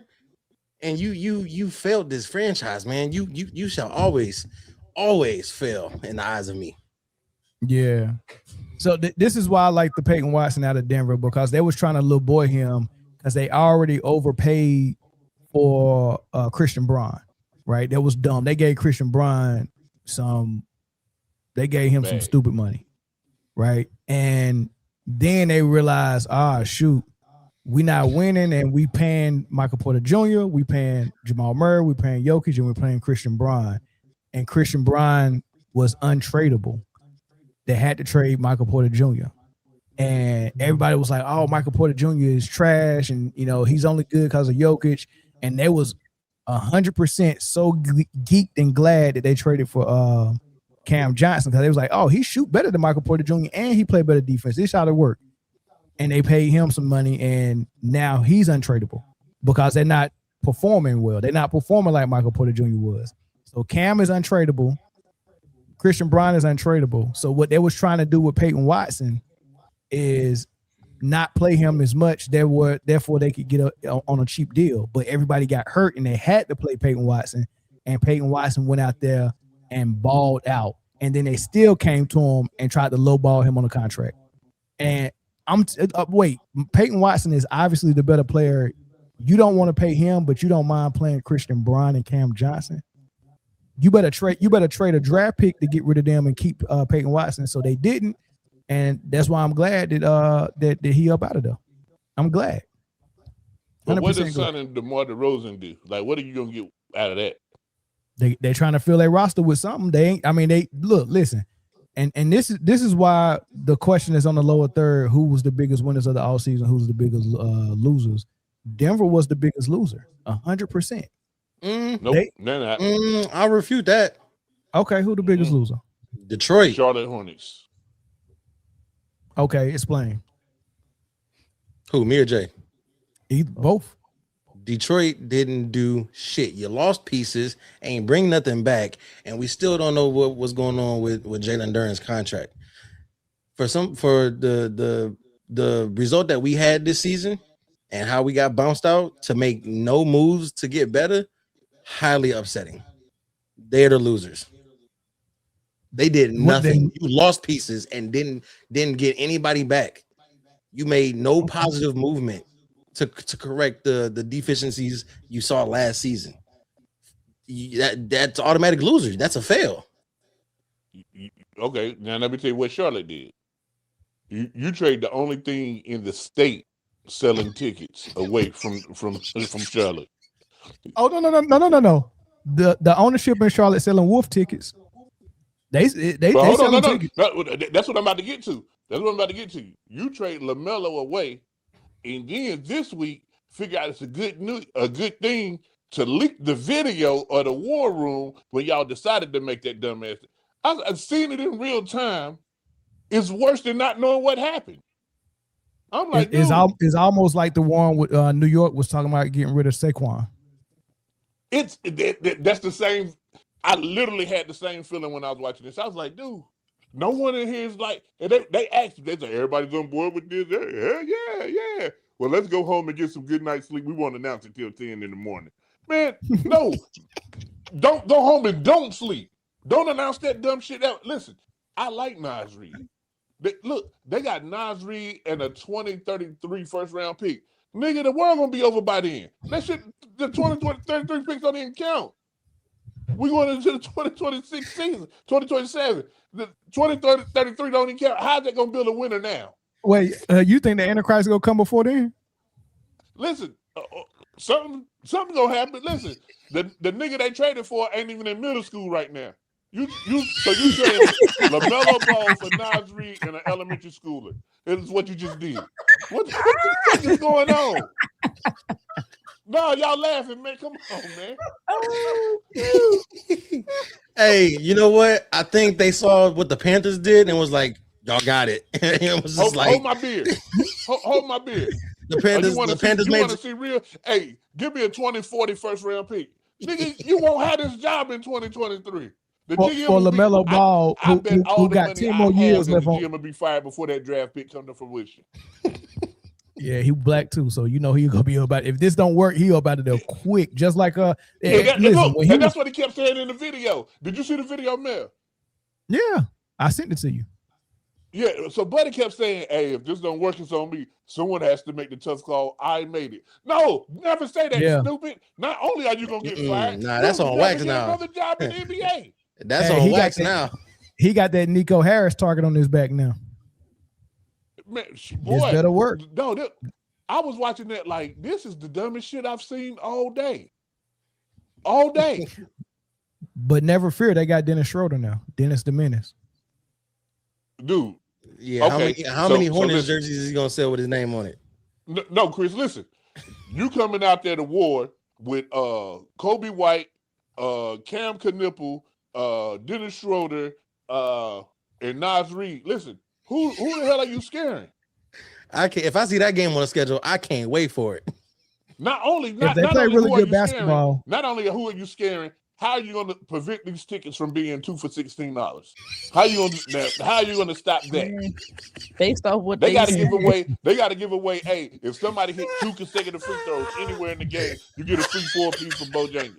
They got to give away so much damn chicken to get people in that building. Season tickets, $50 for a 10-year package. Hold on, what all I got to do to sell the tickets, Jay? So what if they number 3 in the East next season by the All-Star break? You think they'll be able to sell out all the games? Nobody's still coming to see them. Then you still got to give away free chicken. You got to give hey, go to Cookout, get a free milkshake if we score 44 points in the first half. They're gonna have all sorts of deals. The family 4-pack where you get 4 tickets, 4 drinks, 4 hot dogs for $44. They're gonna have all this shit going on. Hey, this nigga said 4 tickets, 4 hot dogs, 4 drinks. Hey, y'all hit the like button for us and hit the like button too, man. Hit the like button when they say we only got 44 likes, man. Everybody hit the like button for us, man. Hey, they gonna be out there. I thought the league was about selling tickets and selling merch.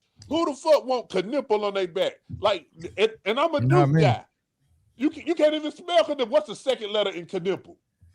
Well, hold on. What about nobody knows what's after the K? What about Brandon Miller? You don't think Brandon Miller can take a leap? Brandon Miller been there for 7 years. The leap's over. No. Wait, Brandon Miller is what Brandon Miller's going to be. I think it's K-N-E. I think it's K-N-E. I'm thinking of his first name. Again, no one knows. Hey, listen. Yes, Brandon Miller can take a leap. You know how he takes a leap? Let the GM send his ass to another team. They send him to Toronto. Brandon Miller's an all-star player.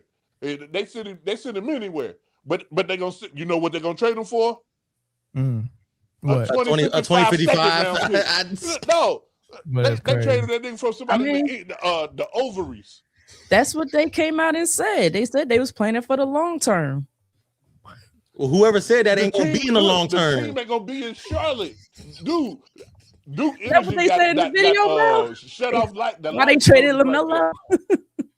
Duke is gonna end up being the North Carolina professional team. LaMelo was paying some major bills, dog. LaMelo was paying some major bills. One thing LaMelo, listen, they said since LaMelo left Charlotte, the accident rates on driving has went down 71%. Now that boy can't drive to save his life, but he's an all-star. He's a superstar in the city of Charlotte by way of selling tickets and selling merch.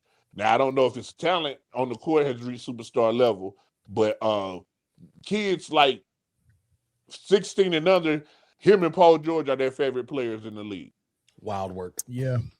I knew LaMelo Ball had some pull in Charlotte when he got in that bad accident. Ain't nothing happened. The Lambo pulled up and he drove off. The city of Charlotte gave him another truck to replace the one that he broke. Sorry, LaMelo, we put those people in stop signs in front of your truck. Here's another one. It never happened again. Come on, bro. It never happened again. Same thing happened to Shanahan, but Shanahan was drunk though, allegedly.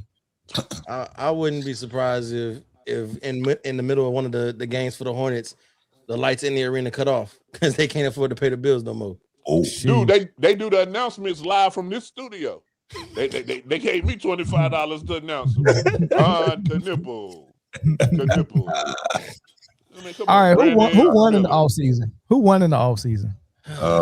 Philly. Wasn't Cleveland either. I can tell you that shit. Nah, Philly for sure. That's another little. Philly. Not Philly. The easy answer is Philly won in the offseason. How can it not be Philly? Real talk.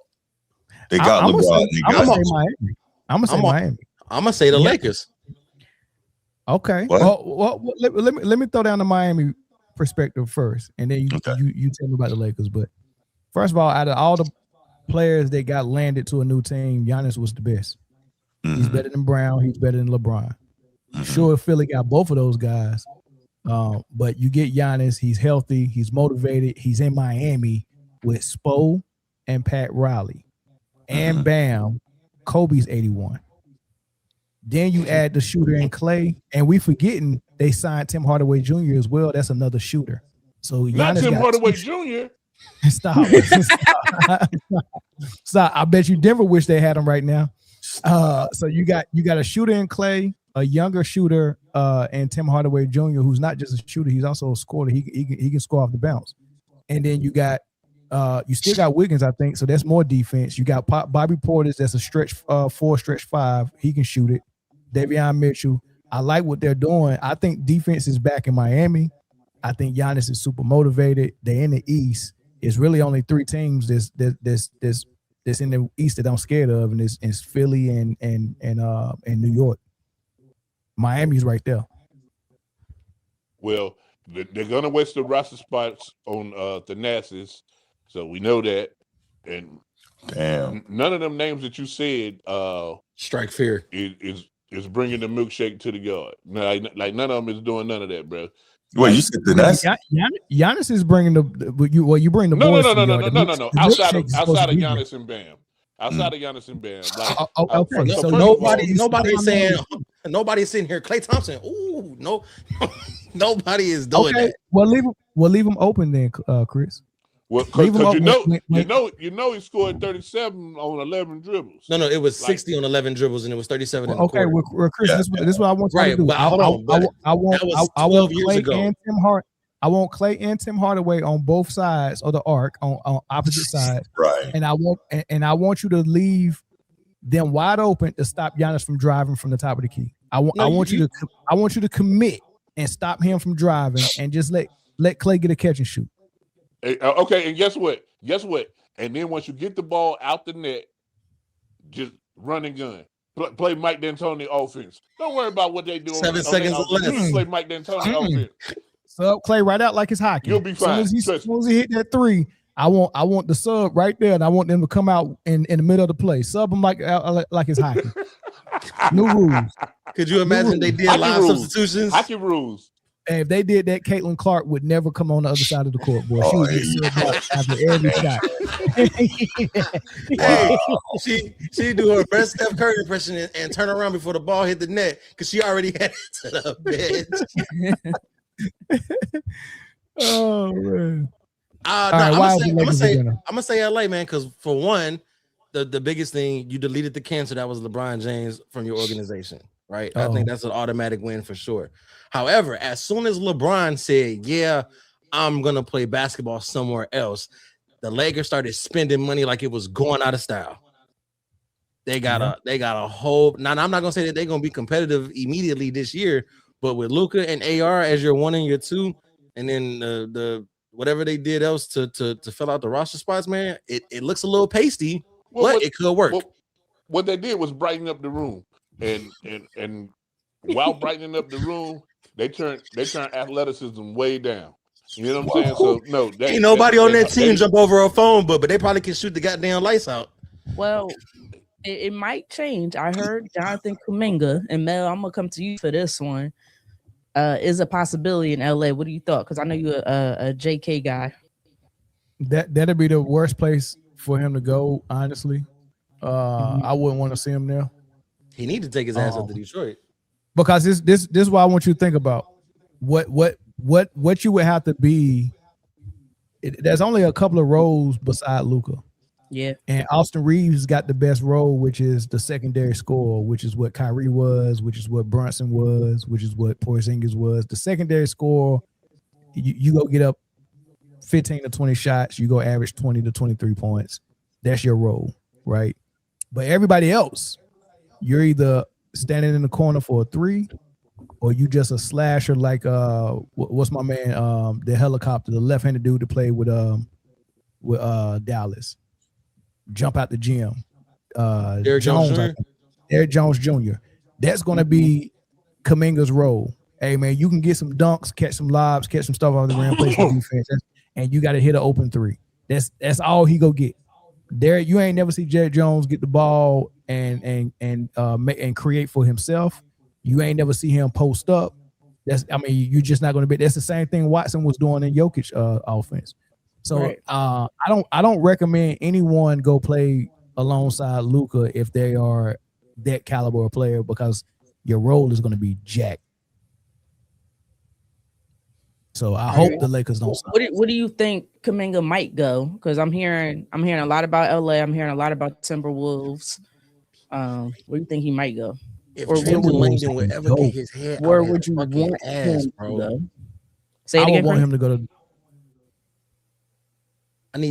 I need Trenton Landon or whatever how you say his stupid ass name, the GM in Detroit, to get his head out his ass and make the call. Go get him. Yeah, Detroit would be nice. Minnesota would be nice.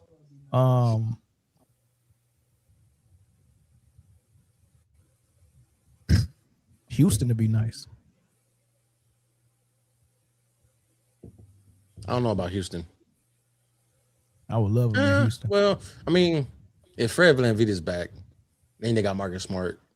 So you got a true point guard again. Mm-hmm. Maybe. They could work. I need both Thompson boys. Both of them. Go see Lethal Shooter. Figure it the fuck out. Please.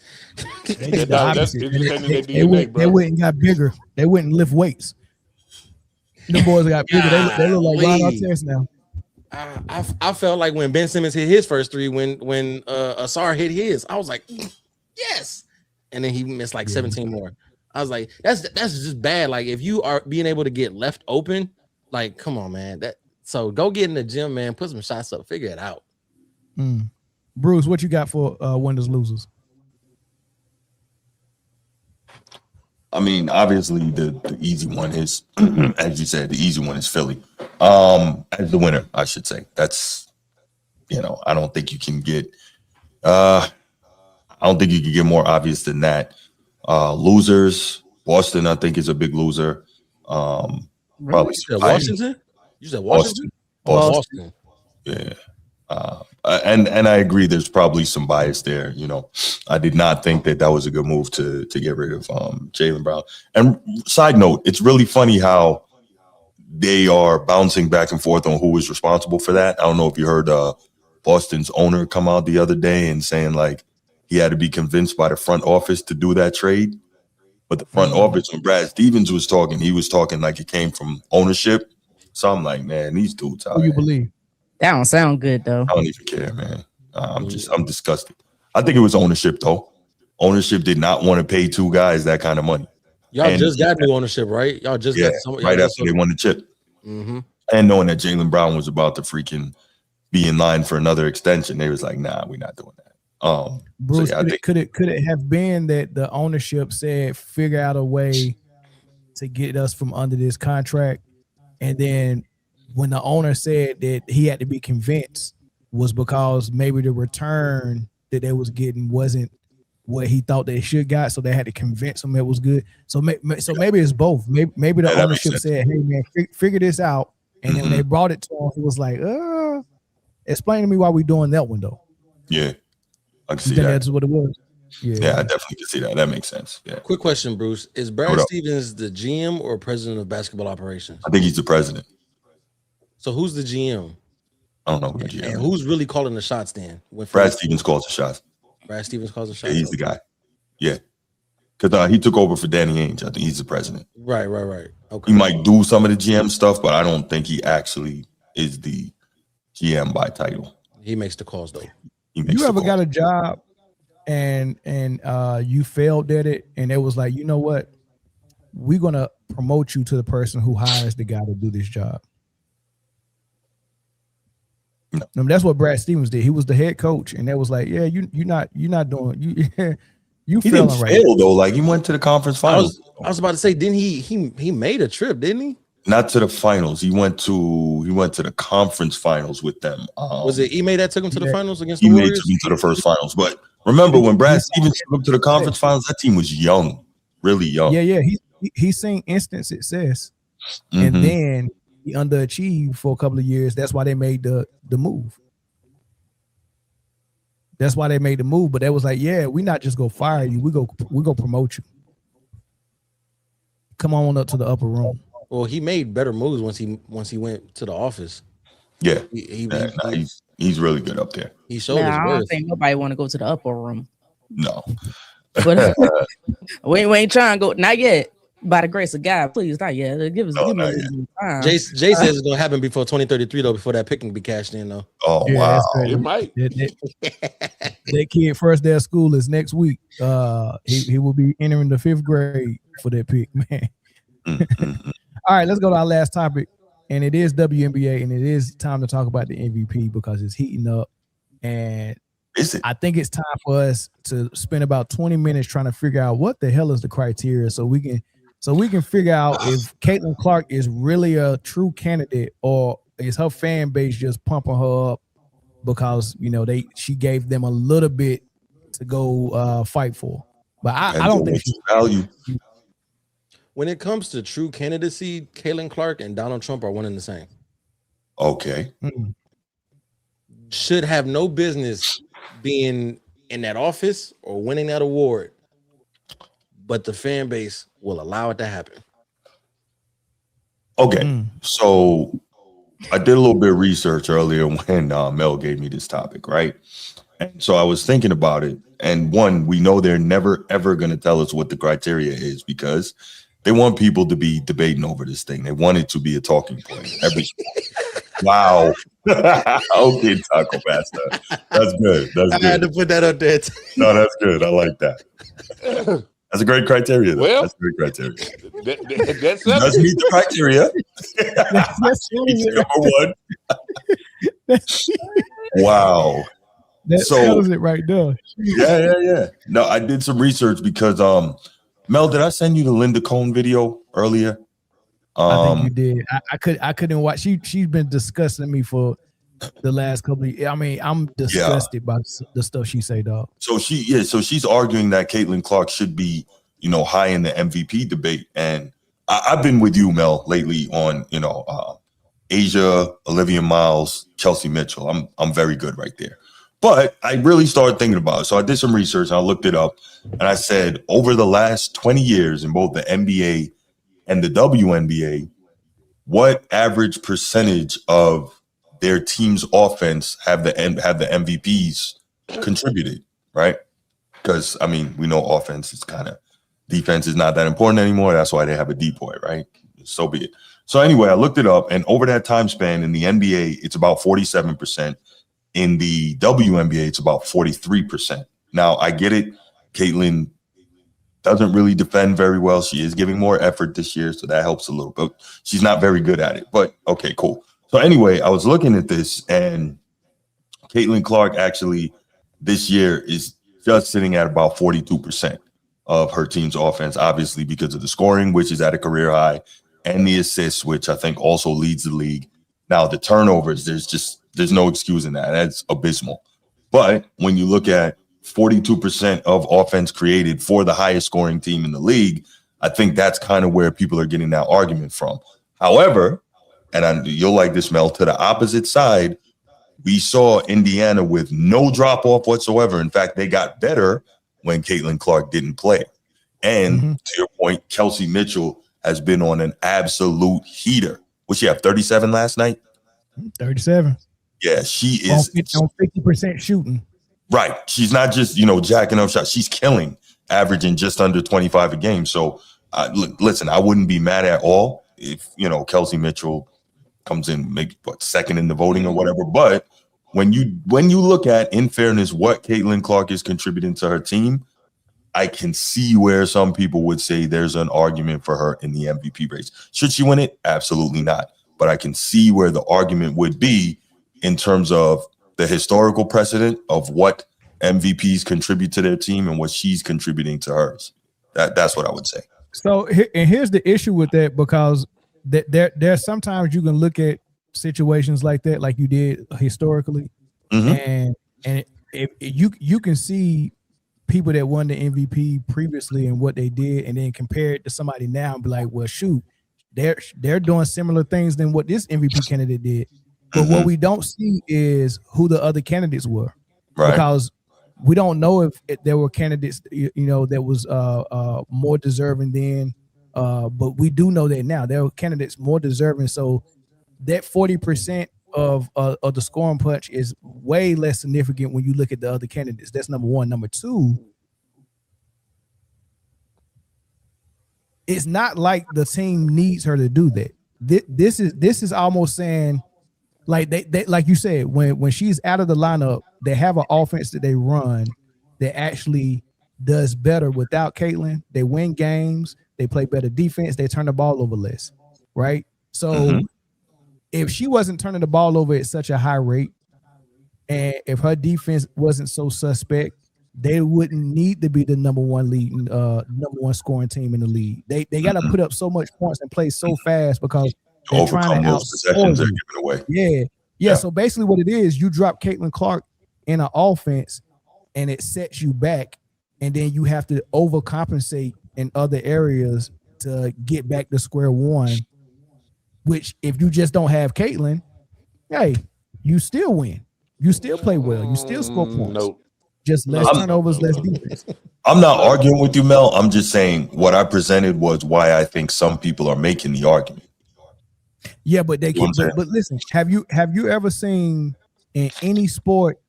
Or let's say this. Yeah, in any sport. Well, let's just stick to basketball. Have you seen any NBA or WNBA team have 2 MVP candidates in the top 5, and they're not the number 1, 2, or 3 team? Yes. That's very unusual. Have you ever seen that same? Yes. The answer to that question is yes. All right. Which team had 2 top 5 MVP candidates that wasn't even the number 1 or 2 or 3 team? Shit, wasn't that LA? I'll let you do your homework. But yes, No, tell me. I don't know. Wasn't that LA? It wasn't LA. Who? LeBron and Luka. Didn't they try it? Not top 5, both top 5 candidates. No, I think one of those Phoenix Suns years with Steve Nash and Stoudemire. No, Steve Nash was the top 3 candidate. He actually won it. Stoudemire got votes, but I think he finished like number 8 in the vote. Sean Marion finished like number 12. He finished 5th. I think he finished 5th. I could be wrong where he finished, but I think they was like the 4th seed or whatever. They won the top 3 seed. No. So one year that he won MVP, that was the number 1 seed. They had the best record. The second year, you're right, he wasn't the number 2, but I don't think that was the year that Stoudemire. I think Stoudemire was hurt that year. So I could be combining both those years together in my head. But nevertheless, man, when we talking about being in the running in a conversation or whatever, I'm often reminded of. You could throw her in there, man, and she has a pretty decent case. I mean, but there was a year where Joakim Noah finished 4th in MVP voting. Like never forget. You know what I'm saying? She's having for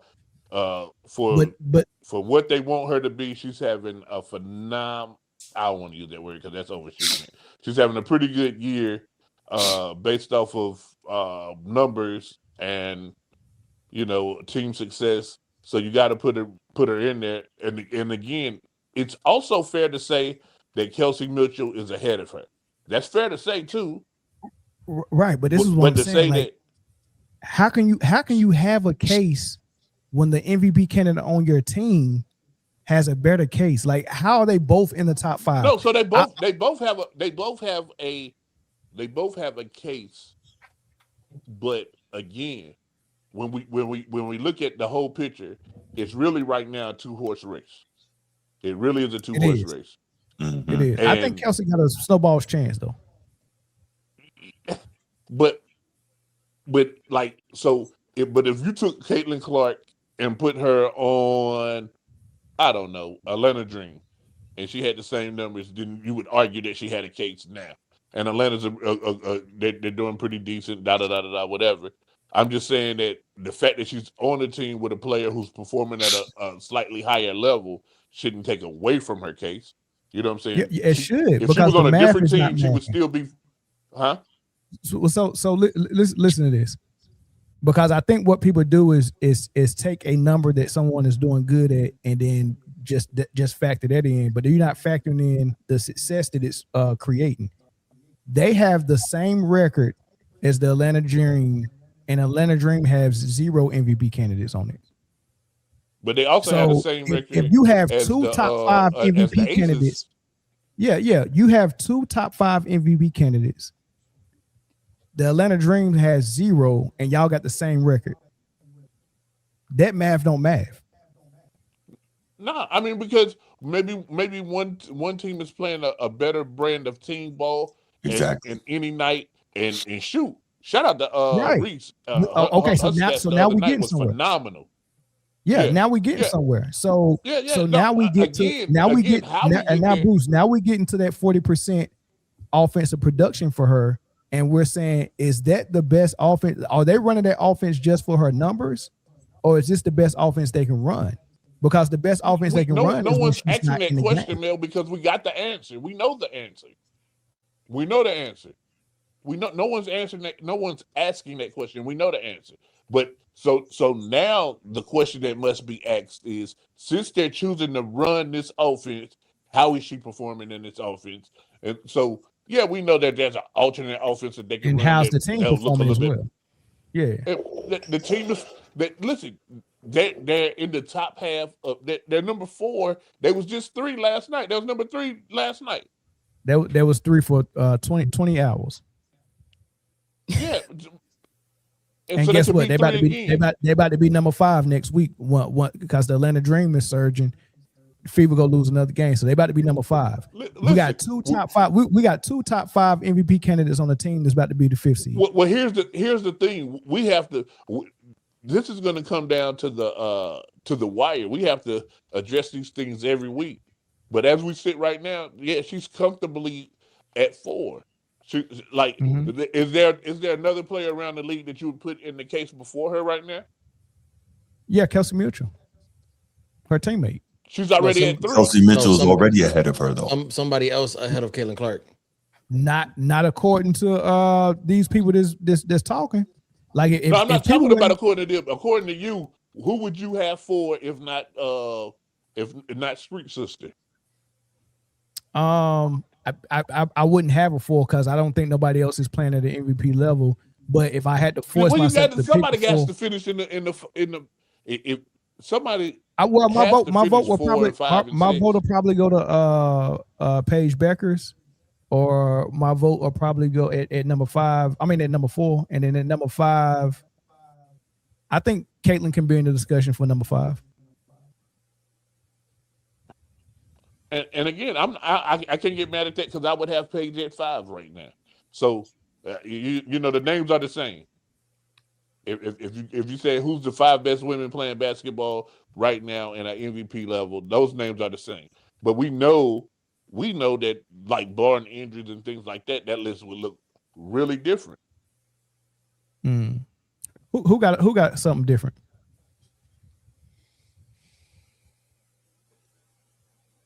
I see a lot of squinting eyes. You do what? I probably put Paige above Caitlin Clark. I don't know. I'm just trying to look at the questions. Does Caitlin Clark paging them on a free fall in wins and losses, or is it all height? So I got Olivia Miles number 1. I'm not mad at that, but you're wrong. I don't know how you have number 1 what she's doing. Like, I get the Olivia Miles argument, but Asia is just. Somebody just talked me out of having Olivia Miles number 1. It was hard though. It was hard. I mean, she's a problem, no question. We have 1A and 1B. It's very close. There might be a co-MVP this year. It won't. And neither participants will be Caitlin Clark.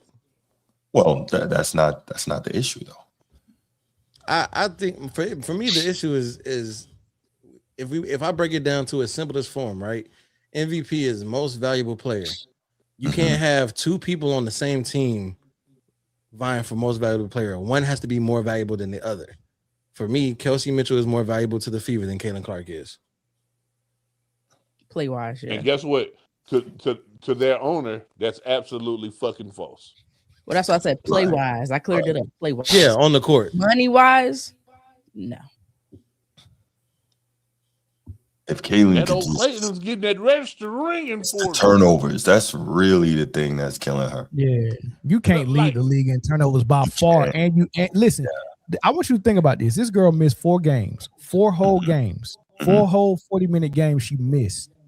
Then she left another game at halftime for a suspicious injury. And when she came back from her injury after missing 4 games, she was on minutes restrictions for another 4 games. So that's 8 games, almost 9 games that you were limited or didn't play at all, and you still lead the league in total assists, not average. She leads in average as well, but total assists. Total turnovers. You still lead the league in total turnovers, and you missed 4 games. Y'all not looking at the types of turnovers these are, man. These are high quality turnovers. What's a high? I was like, I was waiting for him until he said that. Please, is high quality turnovers just like high quality H2O, huh, Jay? Getting ripped, dribbling out of bounds, throwing it away. Hey, let's allow Jay. I mean, listen. For this when you coming down with that rock and you to the third row, that's high quality. Michael Jackson it now. He in it now. No, that's magic. And then when you try to draw the foul and you put the ball in your opponent's chest, that's high quality turnovers, guys. Ball in your opponent's chest. You know what I'm saying? She not really coming down, dribbling off her foot and then rolling out of bounds. That's a low quality turnover. These are high quality. This is fast break. I try to fake you over here and then I throw it right into your bread basket. That's high quality. I like it. Yeah, the high quality turnover. Y'all, you know what I'm saying? Y'all, it's a difference between a high quality turnover and a basic turnover. Anybody can turn the ball over. But her fans say that her passes are so high quality there's no teammates or there's no WNBA player who can catch them. So that's right. They say that that's right. It ain't a bad pass. It's a bad catch. Yeah, it's not a bad pass. You got bad hands. 95% of my turnovers is my teammates' fault. That's what her fans say. Her teammates need to get a. That's why I say high quality turnovers. Her fan base needs to get a clue. They need a clue. And there's somebody watching this like, boy, that boy Jay done lost his mind. So listen, she's been averaging 5 turnovers since her freshman year in college. I'm trying to figure out how can it be all the teammates' fault. She probably been averaging them since high school, but we don't know. We got the stats. She probably averaged 10 in high school. Numbers. Yeah, they using the quarterback wide receiver logic. If the ball hits you in the hands, you're supposed to catch it. Right. Nah, they use the worse logic than that. The logic is, hey, if I throw the ball in your vicinity, you gotta go get it. And the vicinity is, I know you 6'1", but I'm gonna throw this ball 10 feet. Go get it. Well, look, let's look at it this way. 3 more seasons. Is the gym. If I'm in the gym and I throw this pass and you in the gym, you should catch it. As soon as you just walked in the gym, you still in slides and your bag on your shoulder. I'm in the middle of a game. I throw that ball. You gotta catch that. You gotta catch that. Look, let's just give her 3 more seasons. Those turnovers would be down to about 3, right? She's going from 5. But really, I've watched her turn the ball over at least. I'd say half a turnover a game, or half a turnover to 1 turnover a game is trying to flop and draw a foul that's not there. I'm sorry. What is a half a turnover? Because that's. Come on, man, it's average. They're saying that it's not every game, and I'm not watching every game. Hey, somebody said her fans, they say CC farts don't even smell. I beg to differ. I bet it smell like Budweiser, but that's neither here nor there. I was gonna say Marlboro Light. I don't even know. That was crazy. That was crazy. They would say that's what they said. The people that went to the All-Star game. What we got going on here, man? That was crazy. Oh my god. So does she got a legit case or no? No. Yes. She has a legit case. Not to win it. She has no chance at winning. Correct. But she can be a top 5. Say it again. I think the only people that got legit cases are the top 3. Like those are legit cases. Like you could split the vote if let's say if it's 100 votes. Mm-hmm. Like three players, I can see that. You know, each player getting a third of the vote, or almost a third of the vote. But when you get to 5 players, there's no way there's gonna be that much disparity in how people see it. Like going past 3 is tough. Like most times it's really only the top 2 that get a lot of first place votes. So to have a chance, you got to get a good portion of first place votes Do you think anybody go give Caitlyn first place votes? Does she really have a you know how they do the scorecards? They probably have 10 names on there, and you get a first, second, and third place votes. She'll get some third place votes. She'll probably get a second place vote. She would get no first place votes. Now Stephen A will probably give her a first place vote. Wow. I don't even think he gets the vote. He'll buy one just so he can put it through. I think his vote is bought. I think he'll vote for whoever pay him. Damn. She's the right wing MVP. There you go. She got her award. So she's not even right wing. That's the crazy part. And that is the crazy part. She's not even right wing. Right wing. You understand? She like black folks. If she don't get MVP, I can see Congress creating one for. Yeah, that's true. That's true. You remember when she lost the championship? They tried to invite her to the White House, like she tried to invite the Iowa team to the White House, like they actually won. So I can see her losing this MVP and Congress creating a congressional MVP to give her. Congressional MVP is wild. Hey man, we got Rashad McCants, man. That's out the mud. Congressional MVP is wild. And what color that ribbon gonna be? The same one as the lily white. Damn. You know what? They probably gonna combine the Medal of Honor and the Purple Heart, and that's the congressional MVP. Yeah, I mean, listen, they had the lady from overseas that won the Nobel Peace Prize gifted to Trump. Hey, I want you to have it, Trump. You deserve a Nobel Peace Prize because Obama got one. So if you think Congress ain't crazy enough to get this girl a congressional MVP, man, are they gonna have Officer Tatum like hanging around her neck? Is that what they're gonna do? They pay for that. I think he will. I think it will. Man, they currently trying to pre-change a name of an aircraft carrier that's in production. Man, pissed me off. Let them have it, dog. Off. But I'm also not surprised. They can't hurt us. Hey, let them have it. Call it whatever you want to. I call it bullshit. What happened?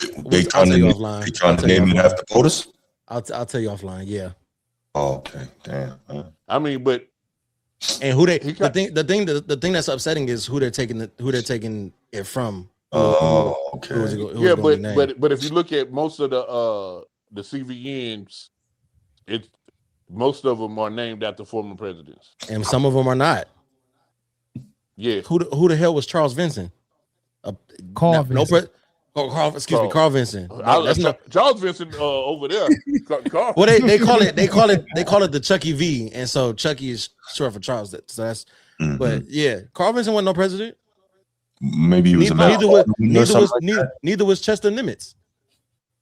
But Nimitz was an admiral, though, and neither was the Enterprise. And neither was the Enterprise or the Constellation. So first of all, the Enterprise after Star Trek. They had no ends in them. They had no ends in them. Pause. Oh man! A lot of them. Taco said they're gonna go storm the NBA headquarters during the vote. Boy, you already know it, like January 6th. Man, insurrection. That is crazy. Hey, they making another Enterprise too, right? Oh, are they? I heard. Yeah, the Enterprise is gonna be coming up after the Kennedy, I think. But this will be the third one, though, right? This will be the 13th one, I think. Yeah, okay. I didn't even see this. That sounds about right because I named 4 in my head real quick. They got Enterprise is the most named ship. 70s. I'll read this one, Mel. Shout out to Soccer Master. 76ers eat ass, 40 games from Embiid, 60 from LeBron. Brown going to be passive aggressive to get traded. Maxey going to take all the heat. Trash. Okay. Carl Vincent. Yeah, Carl Vincent, not Charles Vincent. Served in the U.S. House of Representatives for 50 years and chaired the House Naval Affairs Committee and later the House Armed Services Committee. Okay. So what they don't say, y'all, not a president. He's also the founder of Ranch Dressing. Hey man, we appreciate y'all. Right. I had to learn not to take Jay seriously, man. Absolutely. I was really about to be like, for real? You're not.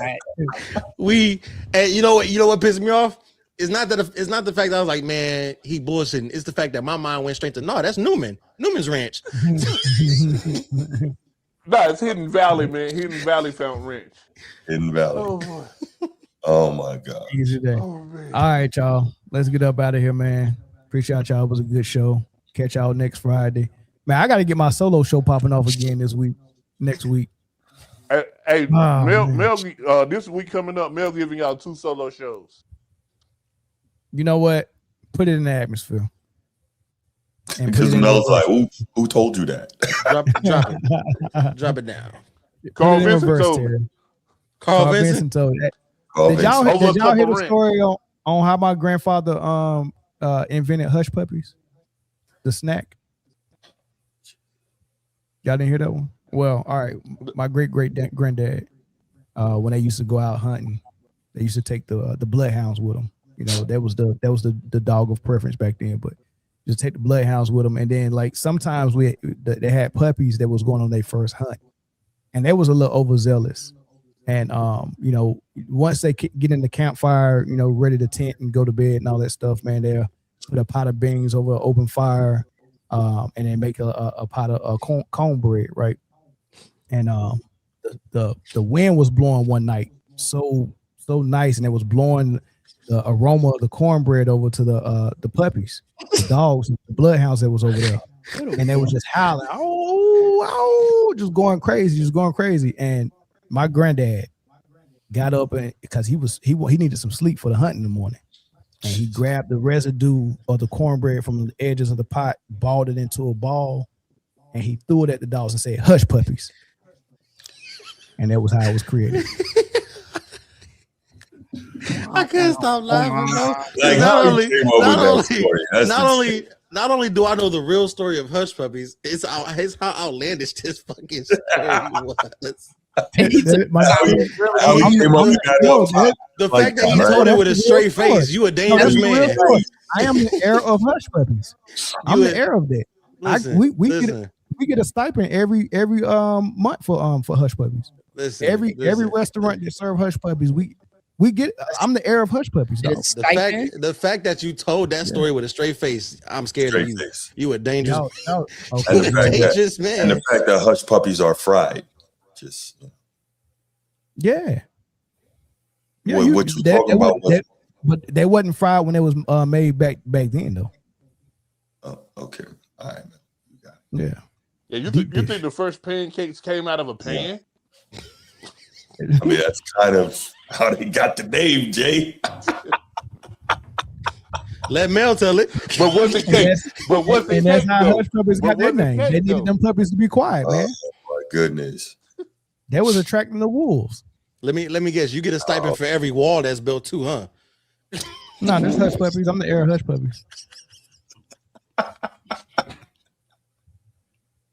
But I do got some steak in Walmart though. Hey, man down mugs and coasters, baby. Man down mugs and coasters. There we go. Baby. Wow. Oh man. All right, y'all. This was a good episode, man. All right, No doubt. Best life.